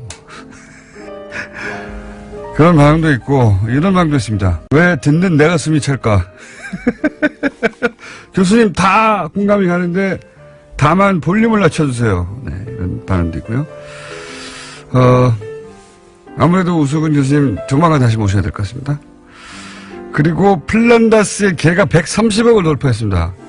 야, 저희가 이 아이디어를 처음 얘기할 때만 하더라도 130억 적은 돈이 아니다 뭐 이렇게 했었는데 100몇십억이 순식간에 한 달도 안 돼가지고 전례가 없는 일입니다. 130억. 예. 이제 곧 목표액을 다 채우겠네요. 예. 언제 차겠나 싶었는데 한 달도 안 돼서 여기까지 왔습니다. 그리고 하와이 대신에 일본에 보내달라고 오켄키 다스카 하는 줄 알았더니 가만히 들어보니까 오켄키 다스카네요. 다스카가 아니라 예 그렇습니다. 다스카입니다. 이제 아셨군요. 불친절한 S는 여기까지 하겠습니다. 시사, 과학, 최근에는 개그는 별로 안 하고 있는 원정우 씨 나오셨습니다. 안녕하세요. 헐레벌떡. 예, 뛰어왔어요. 방송 시작 10초 전에 도착했어요. 네. 없이 제가 하려고 그러다가. 자, 요즘 개그는 잘 안 하고 계신데. 네. 네. 해주세요. 예. 오늘은 뭡니까, 주제가? 오늘도 개가 아니고요. 네. 그럼 날씨 얘기 좀 하려고요. 날씨. 네. 요즘 춥다고 이제. 기상과학. 예, 날씨가 춥기도 춥지만 또 많은 분들이 춥다고 재밌는 얘기들을 많이 하세요. 예를 들어서 뭐, 북극, 그린란드, 모스크바, 알래스카보다 더 춥다. 그러면서 그래. SNS에 그 사진 같은 거 올리시거든요. 네. 날씨 이제 앱 같은데 비교해 놓은 그런 거 있잖아요. 네, 나오죠, 그런 거. 지금도 제가 오늘 이 순간의 날씨를 보고 있는데 서울특별시 마이너스 영하 9도, 네. 모스크바 영상 1도, 모스크바가 이상한 거 아니에요? 앵커리지 영하 2도, 그래요? 런던 영상 7도. 런던이 원래 그렇고. 네, 런던은 원래 좀 네. 이따 말씀드리겠지만 이렇게 추운 데가 아니고. 그래서 역시 지금도 그런 현상이 일어나고 있고 또 모스크바는 새벽 2시 44분이기 때문에 낮도 아니고 굉장히 추워야 되는데 영상 1도라는 모스크바가 이상한 거 아닙니까? 이런 느낌들 때문에 이제 이런 게 SNS에서 뭐 수천 번씩 공유가 되고 네. 사람들이 모스크바로 이사 가자. 네, 러시아로 이민 가자. 너무 춥다. 단순히 날씨 때문에. 네. 뭐 저는 이런 사실 얘기까지. 겨울은 추운 걸 좋아해요. 추위를 안 타시나요? 더위는 굉장히 많이 타고 추위는 별로 안 탑니다. 고기 많이 먹는 사람들이 좀 그런 게 있죠. 몸에 열이 많고 그래서 네. 저는 뭐 겨울에 추운 거 이 정도는 뭐 겨울은 추운 거 당연한 게 아닌가 싶은데 여하간 이게 이제 이 상황이 그래서 그래 뭐냐라고 생각을 해보면 약간은 이제 착각도 좀 섞여 있어요. 왜냐하면은 모스크바가 이제 지금 우리가 모스크바가 춥지만 모스크바의 1월 기온으로 가면 기온이 뭐 영하 20도 이하로도 내려가고 하기 때문에 사실은 우리보다는 춥습니다. 물론 모스크바가 아주 추운 곳이 아니에요, 상만큼. 평균 겨울 온도가 우리보다 훨씬 낮을걸요? 몇 도? 평균 기온이 영하 7.9도인가 5도인가 네. 그런데 생각만큼 많이 추운 곳은 원래 아니고. 게다가 지금이 가장 추울 때가 아니고. 그렇죠. 네. 그래서 이제 1월 달이 되면 상황이 달라질 것이다. 그래서 지금 우리나라 추위는 실제로 그런 곳들보다 날씨 자체가 추워졌다기보다는 한겨울 추위가 빨리 왔다. 12월 달에. 네, 왜 빨리 왔나요? 이제 그걸 이제 생각을 해보는 거죠. 네. 근데 그 이야기 하기 전에 우리가 자꾸 이제 이런 도시하고 비교를 하는 거는 위도를 기준으로 기온을 생각을 그렇죠. 하는 거거든요. 네. 근데 위도 영향이 생각만큼 많지 않습니다. 그런가요? 예, 요게 이제 재밌는 부분인데, 물론 위도가 높은 지역의 경우에는 대체로 더 춥죠. 그렇죠. 네. 겨울에 이제 해의 고도가 낮으니까 네. 일조량도 적고 네. 추워지는 게 정상이긴 한데. 해가 비스듬히 비추는 거니까. 그렇죠. 예. 근데 런던 같은 경우에는 북이 51도에 있거든요. 예. 우리나라는 37도 있잖아요. 네. 38선 미치니까. 거기는 이제 멕시코 만류의 영향이던가요? 그렇습니다. 네. 이제 그 얘기를 드리려고 하는 건데 이게 왜 아직도 기억나죠, 제가? 중학교 때 배운 것 같은데. 제가 런던에 이제 몇 년을 살았잖아요. 그렇죠. 맞습니다. 원종우 씨가 런던에서 기타로 학위를 받았어요. 그렇습니다. 제가 국내 런던에서. 몇명 없습니다. 예, 이제 산 증인인데 예. 기타로 학위를 받았지만 지금 제가 이러고 있네요. 그거하고 아무 상관없는 일을 하셨죠. 네. 그 이후로 기타로 학위를 받긴 받았는데. 전혀 상관없는. 학위 왜 받았나 몰라요. 제가 그때 갈 때부터 그랬어요. 거기 왜 가냐고. 아, 예, 좋은 경험이 됐습니다. 일단 날씨도 이렇게 하게 됐고. 런던에 4년을 살았는데, 영하로 잘 안 내려가요, 겨울에. 맞습니다. 51도인데. 오히려 비가 오고. 그렇죠. 예. 영하로 잘 안 내려가고 또 캐나다 밴쿠버가 있는데, 네. 거기도 살았잖아요. 쓸데없습니다. 이 죽어도. 거기도 북이 49도입니다. 예. 굉장히 높은데 역시 영하로 잘 안 내려가요. 예. 우리 생각에는 굉장히 추할 것 같은데, 반면에 이제 캐나다 반대편에 토론토가 있잖아요. 예. 거기는 밴쿠버보다 훨씬 낮은 43도, 북이 43도인데 우리나라 겨울보다 더 춥거든요. 예. 이게 이제 말씀하신 바로 다른 요소들 때문인데 가장 중요한 건 역시 멕시코 만류라고 예. 부르는 이 해류입니다. 따뜻한 바닷물이 이동하면서. 그렇죠. 한마디로 말하면. 네. 예. 이 멕시코 만류라는 거는 이렇게 멕시코에만 있는 것은 아니고 네. 좀 큰 광역으로 얘기를 하는데 아프리카 동부에서 멕시코로 미국 동해안으로 올라가서 예. 대서양을 지나서 영국 스칸디나비아까지 흘러가는 거예요. 예. 그러니까 굉장히 넓은 지역을 지나가는 거죠. 바닷물이 그렇게 흐르는 겁니다. 그렇죠. 크게. 예. 그래서 위도가 훨씬 높은 유럽이 우리나라보다 덜 추운 게 이제 이 영향이 큽니다. 예. 밴쿠버나 시애틀 같은 데는 이제 태평양 난류가 또 있고 예. 그리고 우리나라도 심지어 겨울에 보시면은 강릉이나 속초가 안 춥습니다. 그런가요? 중간에 홍천이나 맞아요. 철원 이런 데가 춥지. 맞습니다. 이 태백산맥 동쪽은 안 추워요. 심지어는 5도 이상 평균 겨울 기온이 높습니다. 이것도 이제 그쪽으로 난류가 지나가기 때문이죠. 문자가 하나 왔는데. 네. 원종우 씨 그렇게 돈 많이 내고 날씨를 알려고 거기까지 갔다니 대단하십니다라고. 예, 과학에 이 한 몸 바치는. 거기 기타 치러 갔다니까요. 예. 예. 학위 받아왔어요. 받아왔어요, 네. 쓸 데가 없어서 그렇지 확인을 받아왔습니다. 약간 쓸 땐 있습니다, 그래도. 한때 본인이 직접 기타를 만들어 팔겠다고 했으나 예, 실패한 걸로 알고 있습니다. 네. 아직도 그랬어요. 꿈은 남아 있습니다. 어쨌든 근데 이제 난류라는 게 생각해 보면 이게 뭐 그냥 뭐 진짜 끓는 물이 지나가는 것도 아니고 예. 뭐 그렇게 영향이 있을까 싶잖아요. 근데 이제 원체 면적이 거대하다 보니까 바다가 움직이니까요. 그러니까요. 예. 원체 면적이 거대하다 보니까 단 몇 도만 높아도 이게 레디에이터 같은 역할을 해서 예. 이제 공기를 덮이는 레디에이터. 예, 그런 걸 하는 거죠. 바닷물이 레디에이터 효과. 좋습니다. 이해가 잘 가요. 지금 생각해 보면은 지금 사실 우리가 유럽에서 덥다고 생각하는 따뜻하다고 생각하는 곳들은 스페인, 예. 그리스, 이탈리아 예. 이런 데가 전부 남한보다 위도가 높습니다. 실제로. 예. 오. 근데도 이 온화한 날씨를 유지하는 게 네. 물론 멕시코 만류만은 아니지만 뭐 바다의 온도가 높기 때문에 네. 다 일어나는 현상이다. 기본적으로 바다에 근접한 도시나 국가들이 바다의 영향을 받는다. 날씨가. 그렇죠. 네. 거기 굉장히 크다는 거죠. 우리는요.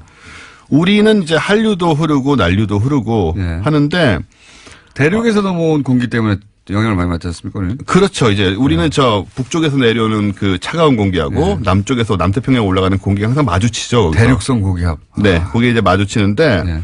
그 뭐 이런 말 들어보셨을 거예요. 오츠크의 기단이니 뭐 이런 얘기를 들어봤을 건데. 중학교 때 다 배웠어요. 네. 그거 열심히 외워가지고 시험 쳤는데. 그게 이제 마주치는 지점에 있어서 네. 뭐 여름에 장마 같은 거 생길 때 이제 북쪽하고 남쪽하고 따뜻한 차가운 기단하고 따뜻한 기단이 마주치면서 전선이 생기고 이러는 거죠. 우리는 그래서 해류 영향이 아주 크다기보다는 이제 북쪽에서 내려오는 차가운 공기 공기하고. 지금 같은 경우에 딱 그 영향을 받는 건데 사실 지금 그래서 우리가 상상으로만 춥다고 생각하는 거냐 그건 아니고 실제로 춥긴 합니다. 네. 왜냐하면 한강이 결빙을 했는데 네. 이 12월 초에 결빙을 했거든요. 네. 이게 1946년 이래 71년 만에 가장 이른 결빙이에요. 그러니까 빨리 추워졌다. 네, 빨리 추워졌죠. 한마디로. 그렇죠. 그리고 이게 뭐 그러니까 우리가 더 춥게 느끼죠. 착각은 아니고 이제 춥습니다. 예년보다 더 빨리 추워졌으니까. 그런데 네. 예년에 그러니까 한겨울에 가장 추울 때에 가장 낮은 온도와 비교하자면 거기까지는 안 갔지만 아니, 빨리 그렇진 추워졌다. 않죠. 빨리 추워진 거죠. 네. 그럼 이제 왜 이렇게 추워진 거냐라는 건데 이게 지구 온난화 때문입니다. 지구 온난화. 이게 네. 뭐 온난화라고 하면 우리는 이제 지구 전체가 계속 더워지고 네. 온실효과 이렇게 더워지고 뭐 이런 아이러니하게 생각이 되잖아요. 네. 온 따뜻하잖아요. 그러니까요. 네. 예, 따뜻해져야 되는데 왜 우리만 추워지냐 이런 생각을 할 수 있는데 기후 시스템이라는 게 그러니까 해류 얘기도 드렸지만 생각보다 복잡합니다. 지금 우리나라가 추운 것은 아까 얘기했듯이 북극의 찬 공기가 네. 남쪽으로 많이 내려왔기 때문인데 평소에는 이 한반도보다 북쪽 위도가 높은 이 북태평양 쪽으로 제트 기류라는 게 흐르고 있습니다.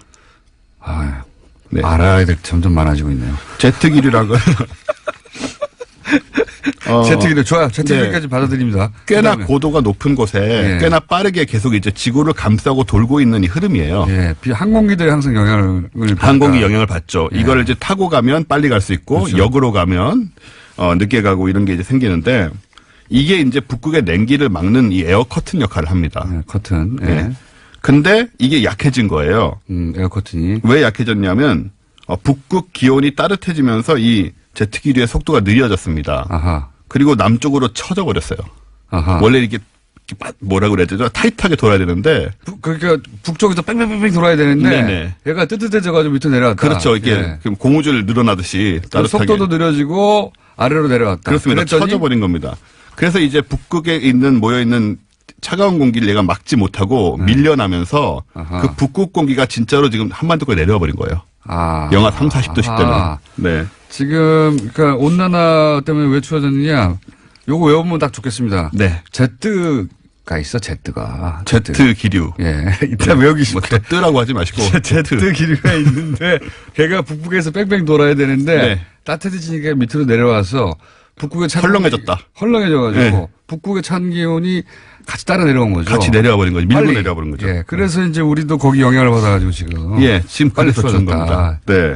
제트 기류. 예. 지금 우리 추운 거는 이제 실제로 북극 기후가 내려온 거. 북극에서 온 기온이군요, 이게. 예. 아. 그래서 이제 북극의 찬 바람을 우리가 그럼 막고 있는 깨끗한 겁니다. 거네요?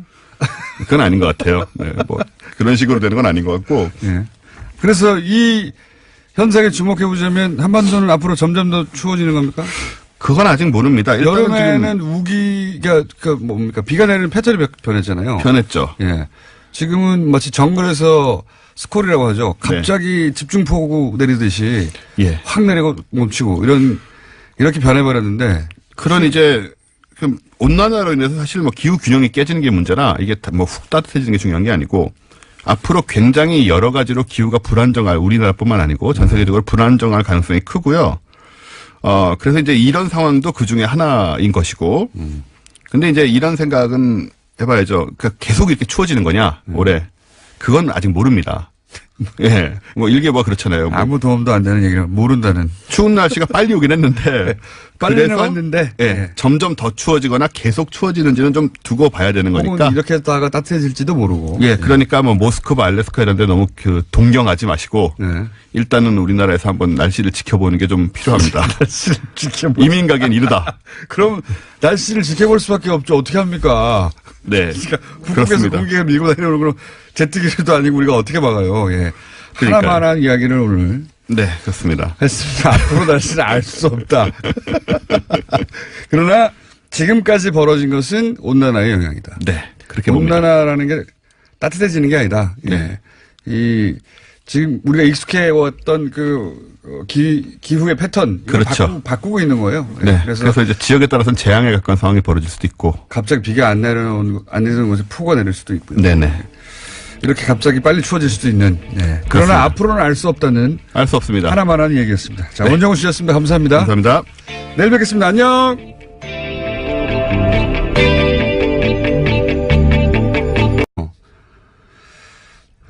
이번에는 가기 전부터 사실은 철저하게 프레임을 준비했다. 예. 그 중에 이제 혼밥 같은 게 걸린 거죠. 예. 그러니까 굉장한 정치적 의도를 가진 프레임인 거죠. 예. 자, 여기까지 하고요. 오늘은 2부가 게스트가 두 분이 있기 때문에 제목 하나 정도 읊고, 제목 하나 정도 안 읊으면 아쉽잖아요. 네, 가상화폐 거래소 유빗이라는 곳이 있는데 여기가 네. 해킹을 당해서 파산당할 위기라고 합니다. 아, 비트코인이요? 예. 비트코인 관련도 내일 한 번 더 다루고 전문가도 따라 보시는 것으로. 비트코인에 대해서 할 말이 많아요, 저도. 자, 한미연합훈련 때 한미연합훈련을 평창올림픽 뒤로 미루자. 예, 어제 문재인 대통령이 이런 미국에 자세네요. 제안했다라고 예. 밝혔습니다. 미국 쪽도 연기 여부를 검토하고 있다라고요. 미국 MBC 방송 인터뷰에서 밝힌 바입니다. 이게 성공하면 또 한 번 이제 소위 미들 파워로 전환하고 있다. 한국이 강대국 사이에서 이런 최근에 외신 보도가 있었거든요. 그러니까 강대국들 사이에서 중간자작 역할, 중간자작 외교의 가능성을 엿본다. 뭐 이런 외신의 보도가 있었어요. 우리나라에서 보도가 안 됐지만. 그러면서 미들 파워라고 불렀는데 성공한다면 미들 파워로 다시 입지를 자랑할 수 있게 되겠죠. 예. 자, 여기까지 하겠습니다. 시사인의 김은지였습니다. 감사합니다.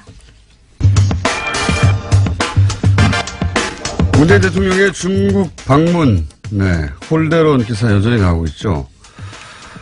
어제 그래서 저희가 중국 동아대 우수근 교수님을 모시고 잠깐 이야기 들어봤었습니다. 너무 시간이 짧아서 오늘 한 번 더 모셨어요. 안녕하십니까, 교수님? 네, 안녕하십니까? 네, 어제 대단히 흥분된 목소리로, 대단히 빠른 속도로, 아이고. 대단히, 압축적으로 말씀하시는데, 간단히 요약하면, 우리는 홀대라고 하는데, 중국에서는 홀대는커녕 시진핑이 왜 사드 철회를 하지도 않은 문재인 대통령에 대해서 이렇게 환대하느냐고 중국 내에 비판이 있었다. 예. 문재인 대통령은 중국에서 환대받았다. 예. 그걸 왜 홀대라고 하는지 이해할 수가 없다. 예. 예, 말도 안 된다라고 예. 우순 교수님께서 어제 짧게 짚어주셨는데, 그건 방중 기간 동안에 그랬다고 치고요. 예. 그리고 이제 방중 이후에 예. 돌아가고 각자 이제 언론들이 차분하게 그 성과나 예. 이런 얘기도 할 거 아닙니까? 예. 그러니까 방중 이후 중국 미디어가 보도하는 이 방중에 대한 평가는 어떻습니까? 짚어주시면 좀. 네, 지금 말씀하신 것처럼 방중 이후 중국 미디어의 방중에 대한 성과를 보면은 중국 당국의 심경을 알 수 있습니다. 중국은 사회주의 국가이기 때문에 우리처럼 좌우 미디어가 자기 멋대로 목소리를 낼 수 없거든요. 네. 중국 당국의 목소리가 그대로 나오는 것인데, 예를 들면은 중국 신화망은 18일자에서 외교부 대변인은 기자회견에서 문 대통령의 방중 기간에 양국 정상은 관계 개선을 추진했고 한반도 문제 등에 대해서 심도 있는 의견을 교환해서 상당한 공통 인식을 갖게 되었다. 고 보도했습니다. 그다음에 중국의 대표적인 인민일보는 19일자에서요. 문 대통령의 수교 25주년 국빈 방문은 양국이 25년간의 우호적 발전 성과와 양국 관계를 중시함을 의미한다. 한중 관계가 계속 발전해 나가기 위해서는 수교 당시의 초심을 잃지 않았으면 좋겠다라고 보도했습니다. 뿐만 아니라 중국의 문해보라고가 있는데, 문해보는 보도했고, 그다음에 북경 청년보, 북경에 네. 있는 16일자 보도에서 문재인 대통령의 방중은 사드로 빚어졌던 한중 관계가 한 단계 더 새롭게 되는 계기가 되었다라고 대부분 긍정적으로 보도하고 있습니다. 네. 혹시 이제 중국 언론도 당연히 우리도 중국 언론을 인용해서 보도하듯이 중국 언론도 우리 언론의 반응을 인용해서 보도하는 건 없습니까? 있습니다. 그 중에 하나만 소개해드린다면요. 오늘 이렇게 차분하십니까? 조금 이따 하려고 지금. 이거는 조금 이따가. 이거는 보도를 인용하는 거니까요. 알겠습니다. 워밍업입니다. 워밍업. 예. 중국의 봉황망은요. 19일자 보도에서 우리 언론을 인용하는 가운데 네. 문 대통령은 최근 한중 정상회담을 마치면서 예. 그동안의 외교 공백을 잘 정리해왔다 예. 하면서 한중 관계를 긍정적으로 평가했습니다. 네. 뿐만 아니라 그 해방일보는요. 문 대통령의 방중 관련돼서 한국의 언론 매체는 비판적 보도를 했다. 각계각층, 한국의 각계각층에서 방중 성과에 박수를 보낼 때 한국의 보수 언론들은 문 대통령의 방중을 폄하했고 지금도 그 논조는 지속되고 있는 것이다. 라는 안타까운 보도를 하였습니다. 네. 아, 우리 언론들 다 보고 있군요. 예. 이게 참 희한한 일입니다. 자국 언론이 이렇게, 비판을 하고, 정작 홀대를 했다고 하는 나라에서는 자국 언론이 이런 비판을 하고 있는데 이거 폄하다라고 비판을 하고 이상한 현상이 지금 벌어지고 있는데 자 그건 알겠고요. 근데 이게 이제 언론 보도라는 게 좀 두리뭉실하고 대체적으로 그렇지 않습니까? 제가 궁금한 것은 교수님을 다시 모시는 것은 대체적인 언론의 반응은 알겠어요. 그리고 심지어는 중국 언론이 안녕하세요. 김호준입니다. 지난 12일 MBC PD수첩이 MBC 몰락 7년의 기록을 방영했습니다. 공영방송사 하나가 어떻게 통째로 정권에 장악되어 갔는지 짚어가는 방송을 보며 그 과정을 조력하고 지방 MBC 사장으로 영전한 보도국의 전 간부들의 특히 눈이 갔습니다. 그들은 하나같이 카메라를 피했습니다. 내가 뭘 잘못했냐고 항변하는 그런 이념적 확신범들이 아니었습니다. 유대인 학살의 총책임자였던 힘너의 부하장교로 악명이 높았던 나치 아이히만 체포 당시 사람들은 놀랐죠. 실제 그가 너무 평범하고 심지어 가정적인 사람이어서. 재판 과정에서 아이히만은 자신에게 주어진 임무를 월급 받으면서 제대로 처리하지 못했다면 양심의 가책을 느꼈을 거라고 진술했습니다. 자신은 지시에 따랐고 임무를 충실히 수행했을 뿐이다 라는 거죠. 국정원의 주도하에 군사작전처럼 진행됐던 MBC 장악 과정에 기여했던 그들도 무슨 특별한 악당이 아니라 평범한 직장인, 생활인이었던 겁니다. 어느 날 주어진 영달의 기회를 마다하지 않았고 그 기회가 부여한 임무를 따랐을 뿐이었던 거죠. 사실 대부분의 친일파도 그랬을 겁니다. 친일파 이래로 이런 부역을 어떻게 상대해야 하는지 우리 사회는 마땅한 증거를 마련해두지 못했습니다. 너도 그때 그 자리 가봐라 어쩔 수 없다. 미래를 봐야 한다. 죄가 문제지 사람이 문제냐. 그렇게 넘어갔죠. PD수첩을 보며 공영방송을 통째로 와해시킨 게 저렇게 평범한 사람들이었다는 걸 다시 한번 깨달으며 그런 생각을 했습니다. 이번만은 물렁해지면 안 되겠다. 단호해야 한다. 기본적인 생각이었습니다.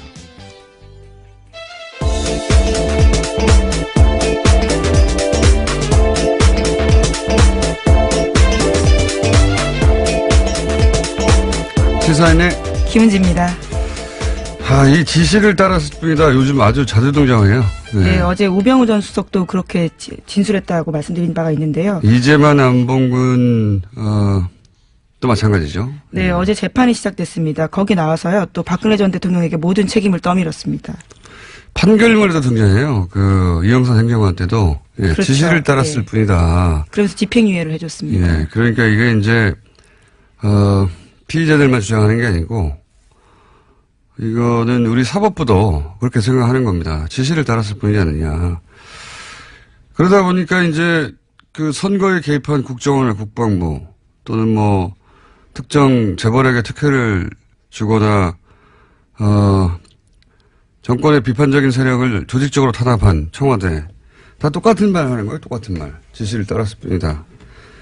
이게 아이히만 예루살렘의 아이히만이라는 책이죠. 유명한 사례죠. 알고 봤더니 주변에 좋은 사람이었던 겁니다. 네, 악의 평범성이다라는 말이 있는데요. 그래서 이제 아이히만 재판을 취재한 철학자가 그런 보고서를 냈어요. 악의 평범성이라고. 이 PD수 보면서도 똑같은 생각을 했어요. 이게 방송 장악에 이제 협조를 했고 그리고 출세를 했는데 거기 보면 PD 수첩을 하던 그 출신도 있어요. 그 사람들 중에는. 그 사람들이 뭐 예를 들어서 이전 정권 때 핍박을 받아서 그런 게 복수를 한 게 아니거든요. 이 사람 내가 당했다고. 그게 아니에요. 그냥 기회가 왔고 그리고 그 자리가 준 임무를 열심히 한 겁니다. 평범한 사람들이 그런 지시를 따른 결과가 이거거든요. 아이히만 사임됐어요. 네, 한나 아렌트의 굉장히 통찰이 돋보이는 지점인데요. 반복되어서는 안 될 역사죠. 이 변명을 기본적으로 우리는 받아주는데 그만 받아줄 때가 됐다. 그런 생각을. 지난주 PD수첩 한번 볼만합니다. 네. 그런데 아직도 지역 MBC는 파업 중이라고 하고요. 또 KBS도 여전히 파업 중인 상황도 있습니다. 자, 하도 최근에 지시를 따랐을 뿐이다 하는 얘기가 많이 나와서 한번 짚어봤습니다. 자, 첫 번째 뉴스는 뭡니까? 네, 어제 SBS가 저녁에 보도한 내용인데요. 국군 기무사령부가 수사를 방해했다라는 의혹이 있습니다. 현재 군 기무사는 이명박 정부 시절 댓글부대를 운영했다라는 혐의로 수사를 받고 있는데요. 그런데 군 기무사가 자신들을 조사하는 국방부 조사 TF를 감청했다라고 합니다. 관련된 문건이 나온 건데요. 기무사 요원이 감청을 해서 압수수색 계획을 사전에 알고 상부에 보고했다라고 합니다. 이게 어려운 단어를 사용됐는데 한마디로 범인들이 형사를 도청한 겁니다. 예. 그렇죠. 범인들이 형사를 도청한 것이고, 예. 이게 이제 국정원 댓글부대, 그리고 사이버사령부 댓글부대만 지금 주목받고 있는데, 사이버사령부 댓글부대가 본격적으로 활동하기 전에는 기무사의 스파르트라고 하는 댓글부대가 있었다 이거거든요. 예. 그래서 이제 기무사 압수수색 하려고 했더니, 기무사에는 당연히 이런 감청 장비들이 있겠죠. 그거를 자기들을 조사하는 TF를 상대로, 예, 활용해서 압수수색 정보를 사전에 확보했다고 하는 문건이 나온 겁니다. SBS에 우리 보수 매체를 비판한다는 것도 알겠는데, 교수님이 이제 어제 말씀하셨듯이, 어제 이제 시진핑의 측근 그룹 혹은 고위직과 동문이라고 하셨지 않습니까? 확실하죠? 맞습니다. 호적 조사하면 다 나옵니다. 그분들이 하는 이야기들이 있을 거 아닙니까? 예, 예. 그러니까 제가 궁금한 건 언론에 나오지 않은 예. 그런 이제 권력에 가까이 있는 사람들의 해석 혹은 예. 뭐 자기들끼리 하는 말들 혹은 예. 교수님과 사석에서 니네 예. 어떻게든 당연히 한국 대통령이 예. 왔다 갔으니까 그런 얘기 하실 거 아닙니까? 그런 얘기가 궁금해요. 예를 그분들은 들면요. 어떤 반응이 있느냐. 예. 예를 들면은 중국 공산당, 당의회 국가지 않습니까? 네. 그 핵심 간부가 있어요. 당에서도 어떤 부서냐가 중요한데 네. 말하기 쉽지 않은 그런 부서에 근무하는 저랑 벌써 14년 동안 쭉 하고 있으니까요. 네. 그 사람 같은 경우는 다시 그런 말 했죠. 이제 한국은 다시 중국의 최후의 보루가 되었다. 아주 의미심장한 말이죠. 최후의 무슨 보루가 의미입니까? 되었다. 최후의 보루라는 말은 아시죠? 근데 네, 그 단어를 합니다. 네. 왜 그런 의미로 그런 뜻 단어를 사용하는 거죠? 그러니까 사드가 배치되기 전에 이 당국자들은 저한테 항상 그런 식으로 노소리를 떨었죠. 사실 중국은 덩치가 너무 크다 보니까 16개 국가와 국경을 맞대고 6개 국가하고 해상 영해 분쟁을 벌이고 있거든요. 네. 그러다 보니까 늘 싸워요. 그렇죠. 늘 싸워요. 사이가 그걸 좋은 나라가 하나도 없어요. 크고 작은 문제들 항상 있겠죠. 사이가 좋은 나라가 하나도 없는데 그중에 우리 한국만 유일하게 좋았거든요. 한국이 더군다나 조그만 약소국이 아니라 이제는 우리 모두 열심히 노력해서 중견 강국이 되었습니다. 중견 강국인 한국만이 유일한 사이가 좋은 관계이기 때문에 최후의 보루다. 따라서 우리는 한국에 대해서 그만큼 정성을 들일 수밖에 없다. 라고 했던 것이 지금 대한민국을 바라보는 중국의 시각인 것입니다. 그런데 말도 안 되는 사드를 너무 형편없이 배치해갖고 이렇게 문제가 그 과정 불거졌는데 자체가 자존심을 상하게 했다. 네. 네, 그런데 중국에. 다시 네. 이제는 문재인 대통령 방중을 통해 갖고 한중 관계가 복원되는 수순에 들어가게 됐으니까 한국은 다시 중국의 최후의 보루가 되었다는 것이죠. 그 말은 무슨 말입니까? 최후의 보루인데 함부로 할 수 있습니까? 함부로 할 수 없다라는 것이죠. 이번 성과가 그러니까 그 이전에 한중 관계의 복원을 의미한다. 뭐 그렇죠. 잘 됐다고 평가한다는 네. 거죠. 혹시 그건 알겠고요. 그 외에 또 다른 이야기 없습니까? 있습니다. 그 어떤 중국의 얘기겠습니까? 이제 대표적인 싱크탱크의 고위 간부 같은 경우는요. 네. 예를 들면은 이 양반은 이제 미국 통으로도 중국에서 되게 유명한 분인데 네. 한국은 그 과거와 달리 중견 강국이지 않는가. 그래서 우리 중국도 그렇고 미국도 한국을 함부로 할 수는 없지 않는가. 한국은 그 점을 제대로 알고 활용한다면은 중견 강국으로서 미들 파워로서 한국의 역량을 더 강화시킬 수 있을 텐데라는 중국에서도 미들파워라는 표현을 써요, 이제? 중견 강국이라는 쓰는데 네. 여기서 이 두 사람이 최후의 보루라든가 중견 강국으로서의 위상을 잘 활용할 수 있을 텐데라는 말을 우리는 잘 파악할 필요가 있습니다. 우리 매스컴이요. 이와 같은 것 국제사회에서 바라보는 우리 모습을 잘 전달하면서 우리 국민들이 우리 정부가 미들파워로서 어떻게 활용해 나가면 살아나가면 좋을지를 알려주지 않고 해서는 안 될 것만 하니까 문제인데요. 저는 사실 국내 문제 잘 모릅니다. 죄송하지만 저는 95년에 한국 나가서 어떻게 하다 보니까 일본, 미국, 중국 유학을 다 갖고 2004년부터 3년부터 중국 대학에 있거든요. 네. 그렇다고 제가 잘 사는 집이 아니라 인천의 가난한 노동자의 자식인데요. 출마하시는 것도 아니고 갑자기. 쌍코피 흘리면서 이렇게 살았는데 그래서 저는 국내는 모르지만 국제는 벌써 쭉 알고 있죠. 지금 상하이에 있는 우리 대학에서도 외국 학생들을 중심으로 제가 쭉 가르치거든요. 네. 150여 개국에서는 5천여 명. 늘 국제사회에서 우리 한국과 한반도를 그 국제사회에서 어떻게 바라보는 걸 알 수 있는데 피부로 느끼고 계신데. 여기서 네. 제가 느끼는 것은요. 네. 한국 사회에서는 제가 가장 싫어하는 말. 우리를 갖다 툭하면은 고래 싸움에 새우등 터진다. 샌드위치 외교라고 하지 않습니까? 네. 우리는 과거 20세기 6.25 그 약소 국가가 더 이상 아니라는 것이죠. 교수님이 느끼기에는. 제가 피부로 느끼는 것이 그거예요. 중국에서도 느끼는 게 네. 그런 거예요. 네. 그러니까 최후의 보루란 말이 무엇입니까? 최후의 보루니까 그만큼 소중히 하고 눈치를 봐야 한다는 것이거든요. 서로. 네. 실제로 네. 우리는 중국에 대해서 중국이 우리보다 덩치가 크고 인구가 많다고 해서 되게 두려워하는데 네. 바보 같은 거예요. 덩치가 크고 인구가 많고 그러다 보니까 통치하기가 쉽지 않으니까 허점이 많거든요. 네. 그러니까 중국은 조금이라도 자기들하고 우호적인 나라를 만들 수밖에 없는 거예요. 근데 우리 진짜 구로동 공돌이 공순이라는 엄청난 힘든 시기를 거쳤고 우리 모두 열심히 노력해갖고 중경국 됐지 않습니까? 그럼에도 불구하고 우리를 왜 아직도 자기 비하합니까? 아. 우리는 고래싸움의 새우등이 아니라 뭘로? 우리는 이제 중견 강국이기 때문에요. 중국 가격이다. 우리는 이제는 중견 강국을 외교를 해야 돼. 저는 이런 말 하면 이렇게 억울했고 막 눈물 날라고 해요. 억울하시다. 우리는 약소국이 아니라 중견국으로서 스마트한 돌고래 외교를 해갖고요. 돌고래서 오늘. 지환 G2도 우리가 잘 리드하면서 활용하면서 예. 적어도 한반도 문제만큼은 우리가 돌고래는 뭡니까, 교수님? 돌고래는. 한번 들어보십시오. 예.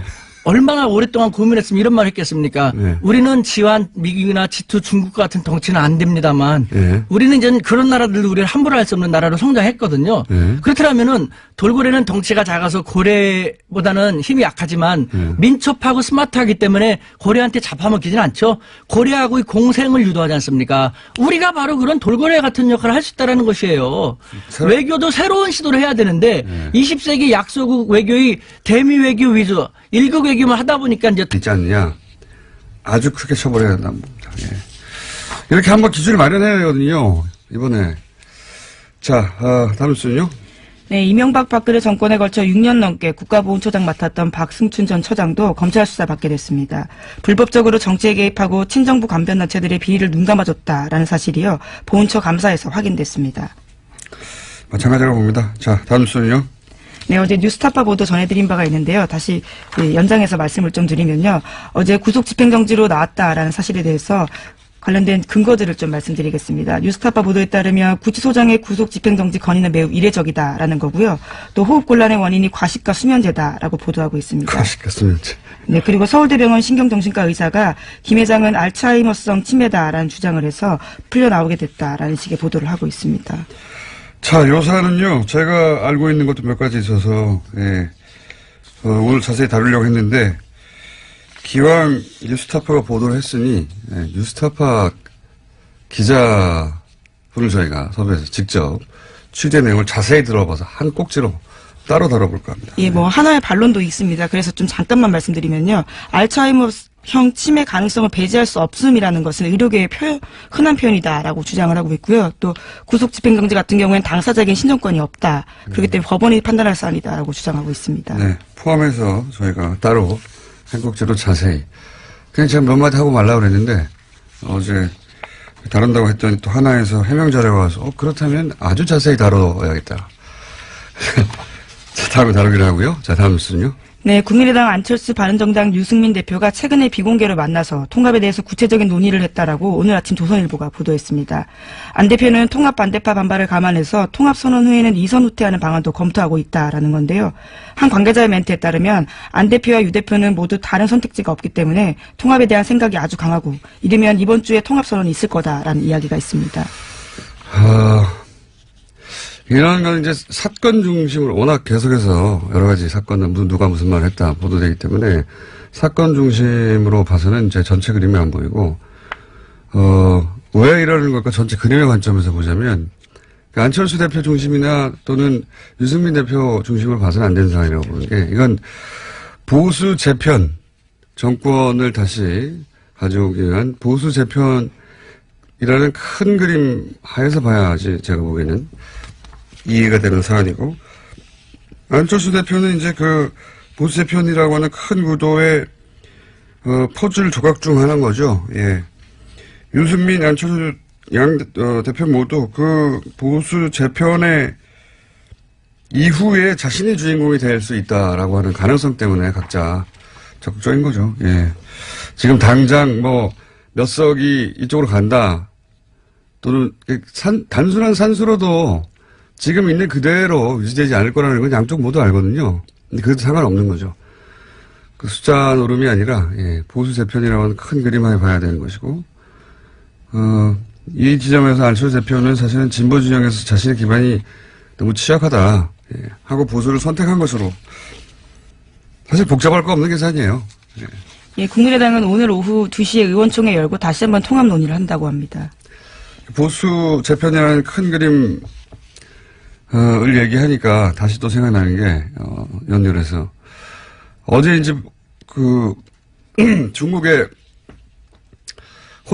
혼밥 프레임에 대해서 보수 매체들이 대단히 악의적으로 짰다 프레임을 제가 잠깐 얘기했었는데 이 프레임을 비판하는 미디어가 없어서 제가 얘기 다시 반복하는데 사실은 문재인 정부는 무능하다, 초라하다, 혼자 밥 먹는다 이런 이미지 만들려고 한 거죠, 당연히. 그런데 왜 그랬을까 생각해 보면 올해 내내 이제 보수 매체가 이제 이번 정부 출범이 했던 얘기가 뭐냐면 피로감이 곧 온다. 연말이면 지지율이 떨어진다. 예. 근데 연말이에요 이제. 그렇죠. 안 떨어져요. 떨어지기는커녕 대통령 순방이라는 건 굉장히 긍정적인 효과를 만들어내거든요. 대부분의 경우. 박근혜 대통령 때도 사실 국내 상황이 아무리 어려워도 외국만 갔다 하면 지지율이 올라가요. 항상 그렇습니다. 대부분의 대통령 순방들이. 왜냐하면 뭐 멀리 떨어져서 현안과 떨어져서 좋은 화면들 나오고 좋은 소리들 주로 나오니까요. 이명박 대통령 때도 했고 다들 그랬어요. 그러니까 떨어지기는커녕 마지막에 중국 방문으로 올라가게 생긴 겁니다. 정치적 관점에서 바라보자면. 게다가 문재인 대통령이 중국에서 실제로 뭐 사드 경제보복 문제를 풀기라도 하면 그게 제대로 보도되면 얼마나 지지율이 올라가겠어요. 그 뻔한 상황에서 지지율이 올라가는 걸 거꾸로 막았어야 하는 겁니다. 예. 올해가 지지율이 떨어지는 채로 끝나야 왜 내년에 지방선거군요. 바로 지방선거. 지금 이 바른정당 안철수 국민의당, 유승민의 바른정당이 합치려고 하는 것도 지방선거 이후에 정계 개편, 보수 재편의 연결선상에서 일어나는 일이고, 이 홀대론도 사실은 이렇게까지 생각해 보시면 대통령 순방을 주류 미디어가 이렇게까지 대대적으로 공격한 사례는 없어요. 그건 진보 보수를 떠나서. 보통 대통령이 해외 나갈 때는 대충 좋게 말해주거든요. 제가 보기에는, 제가 보기에는 굉장히 큰 특종인데, 그러다 보니까 사이버 사령부 수사가 요즘 잘 안 되거든요. 예. 다 이유가 그렇죠. 있지 않겠냐, 있었다, 뭐 이런. 그리고 이 자체 보고 때는, 기무사, 기무사 문제 없다. 예, 장관까지 속였다라는 건데요. 보고서에는 기무사가 이명박 정부 초기 사이버 대응을 한 건 맞지만 청와대에 북의 남남 갈등 조장 정황들이 있어서 이것을 보고하는 수준이었다라고 둘러댔다고 합니다. 그러니까 아직 청와대하고 장관 정도만 바뀐 게 맞아요. 계속해서 반복해서 나오지만. 그리고 대선 기간에는 댓글 활동이 없었다고 보고했거든요. 사이버사가. 예. 이게 대선 기간에 댓글 활동하라고 만들어진 곳이에요. 대선 기간에 가장 활발하게 활동했는데 정반대로 보고하는 거죠. 예. 이런 문건들도 삭제했었는데요. 다 포렌식으로 복구가 돼서 겨우 알려진 사실입니다. 이거 어설프게 삭제했을까요? 예, 급했나 봅니다. 자, SBS에서 굉장히 중요한 단독이고 특종이라고 봅니다. 예, 물론 어제 군 기무사와 관련된 입장들이 나왔는데요. 이석구 국군 기무사령관은 관련해서 의혹을 전면으로 부인했습니다. 지금까지 투명하게 협조하고 자료 제공하고 있다면서 왜 이런 보도가 나왔는지 황당하다라는 이야기를 하고 있습니다. 둘 중에 하나죠. 본인도 속았거나 부하들에게. 아니면 알면서도 이러거나. 둘 중에 하나니까 어쨌든 기무사령관한테 책임을 물어야죠. 이 보도는 후속 보도가 기다려집니다. 네. 자, 군이 이렇게 정치에 개입했는데 저는 사실 국정원, 기무사, 사이버사령부 이런 기관의 이 명백한 선거 개입은 구테타에 준하게 처벌해야 한다. 지시를 받았을 뿐이다. 이런 거 절대 봐주면 안 된다고 봅니다. 그렇죠. 군이 정치에 개입한 사례니까요. 그렇게 한번 기준을 딱 마련해서 이 지시를 받았을 뿐이다 하는 게 안 통하는구나 하고 모래에 박혀야 이게 끊어지죠. 이렇게 들어갔다가 지시를 따랐을 뿐이라고 해서 집행유예로 나오고 누가 무서워합니까 그거를. 자, 아마 후속부도가 나올 것 같고요. 다음 뉴스는요. 네, 어제 블랙리스트 항소심 결심 공판이 있었습니다. 박영수 특별검사팀은 김기춘 전 비서실장과 조윤선 전 장관에게 각각 징역 7년과 징역 6년을 형을 내려달라고 재판부에 요청, 그러니까 구형을 했는데요. 어제 김 전 실장은 최후 진술을 하면서 눈물을 보이기도 했습니다. 남은 소망은 늙은 아내와 식물인간으로 4년간 병석에 누워있는 아들의 손을 다시 한번 잡는 거다 라면서 선처해달라고 호소했는데요.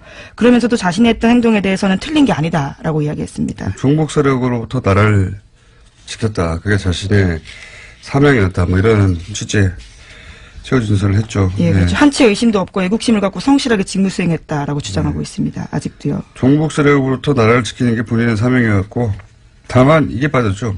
누가 종북인지 감별은 내 마음대로 한다. 예, 이 문장이 빠진 거죠.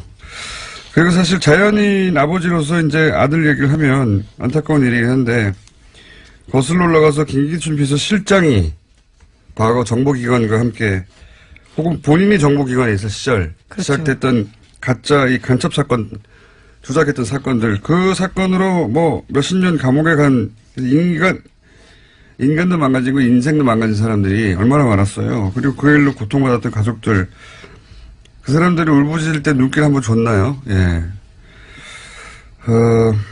저는 이분이 자연인으로서 이런 얘기는 할 수 있는데, 예. 그, 자연인의 한 사람이 아니라 이때 역할을 봐야 된다고 합니다. 역사에서 어떤 역할을 했는지. 네, 1심에서 징역 3년을 선고받은 바가 있습니다. 이 선고 공판은 다음 해, 그러니까 1월 23일에 열립니다. 자, 관련 재판들 계속해서 뭐 지시를 따랐을 뿐이라니 그런 얘기를 하는데, 최순실 씨는 어떻게 되고 있어요? 네, 최순실 씨는요, 지금 현재 서울 동부구치소에 수감 중인데요. 계속해서 검찰 소환을 거부하고 있습니다. 특활비 상납과 관련해서 검찰이 나오라고 이야기하고 있는데 불응하고 있는 겁니다. 그러면서 윤석열 서울중앙지검장 핑계를 대고 있습니다. 자신의 과거에 광합수사를 당했기 때문에 믿을 수 없어서 나올 수 없다라는 겁니다. 윤석열이 이끄는 검찰 조사도 못 받겠다 이런 거죠. 예. 그렇죠. 윤석열 팀이 잘한다는 얘기죠. 예. 자, 최순실 씨 주장 더 들을 필요는 없는 것 같고요. 그런 상태입니다. 자, 다음 뉴스는요? 네, 세월호 참사 당시에 KBS에 전화를 걸어서 보도 내용을 바꿔달라고 요구했던 이정현 전 홍보수석, 그러니까 현재는 의원인데요. 재판에 넘겨졌습니다. 청와대 등이 보도 개입을 했다라는 건데요. 검찰의 판단입니다. 과거 2014년 4월 21일에 KBS에 전화해서요. 적극적으로 좀 도와달라라는 이야기도 했고요. 아예 녹음도 바꿔달라라는 이야기도 했습니다. 이런 것들이 보도에 부당하게 개입됐다면서 지난해 세월호 특조위가 고발을 한 적이 있는데요. 이에 대해서 검찰이 재판에 넘긴 겁니다. 이런 기준을 아주 강하게 마련해야 된다고 봅니다. 저는, 잘한 거라고 보고요, 기소는. 그러니까 현 정부도 이렇게 아주 세기를 박아놓는 기소를 해야, 이런 압력을 방송사에 못 넣을 것이고, 그리고 다음 정부도 마찬가지고, 홍보수석이 방송사나 혹은 기자들한테 자기 임무상 전화할 수는 있어요. 근데 뭘 빼달라, 뭘 넣어라, 뭘 교체해라. 그건 명백히 간섭하는 건데, 이런 정도가 되면, 이런 전화가 되면, 받는 당사자도, 이 사람 보낼 수 있다, 내가. 당시, 과거의 이정현 사례도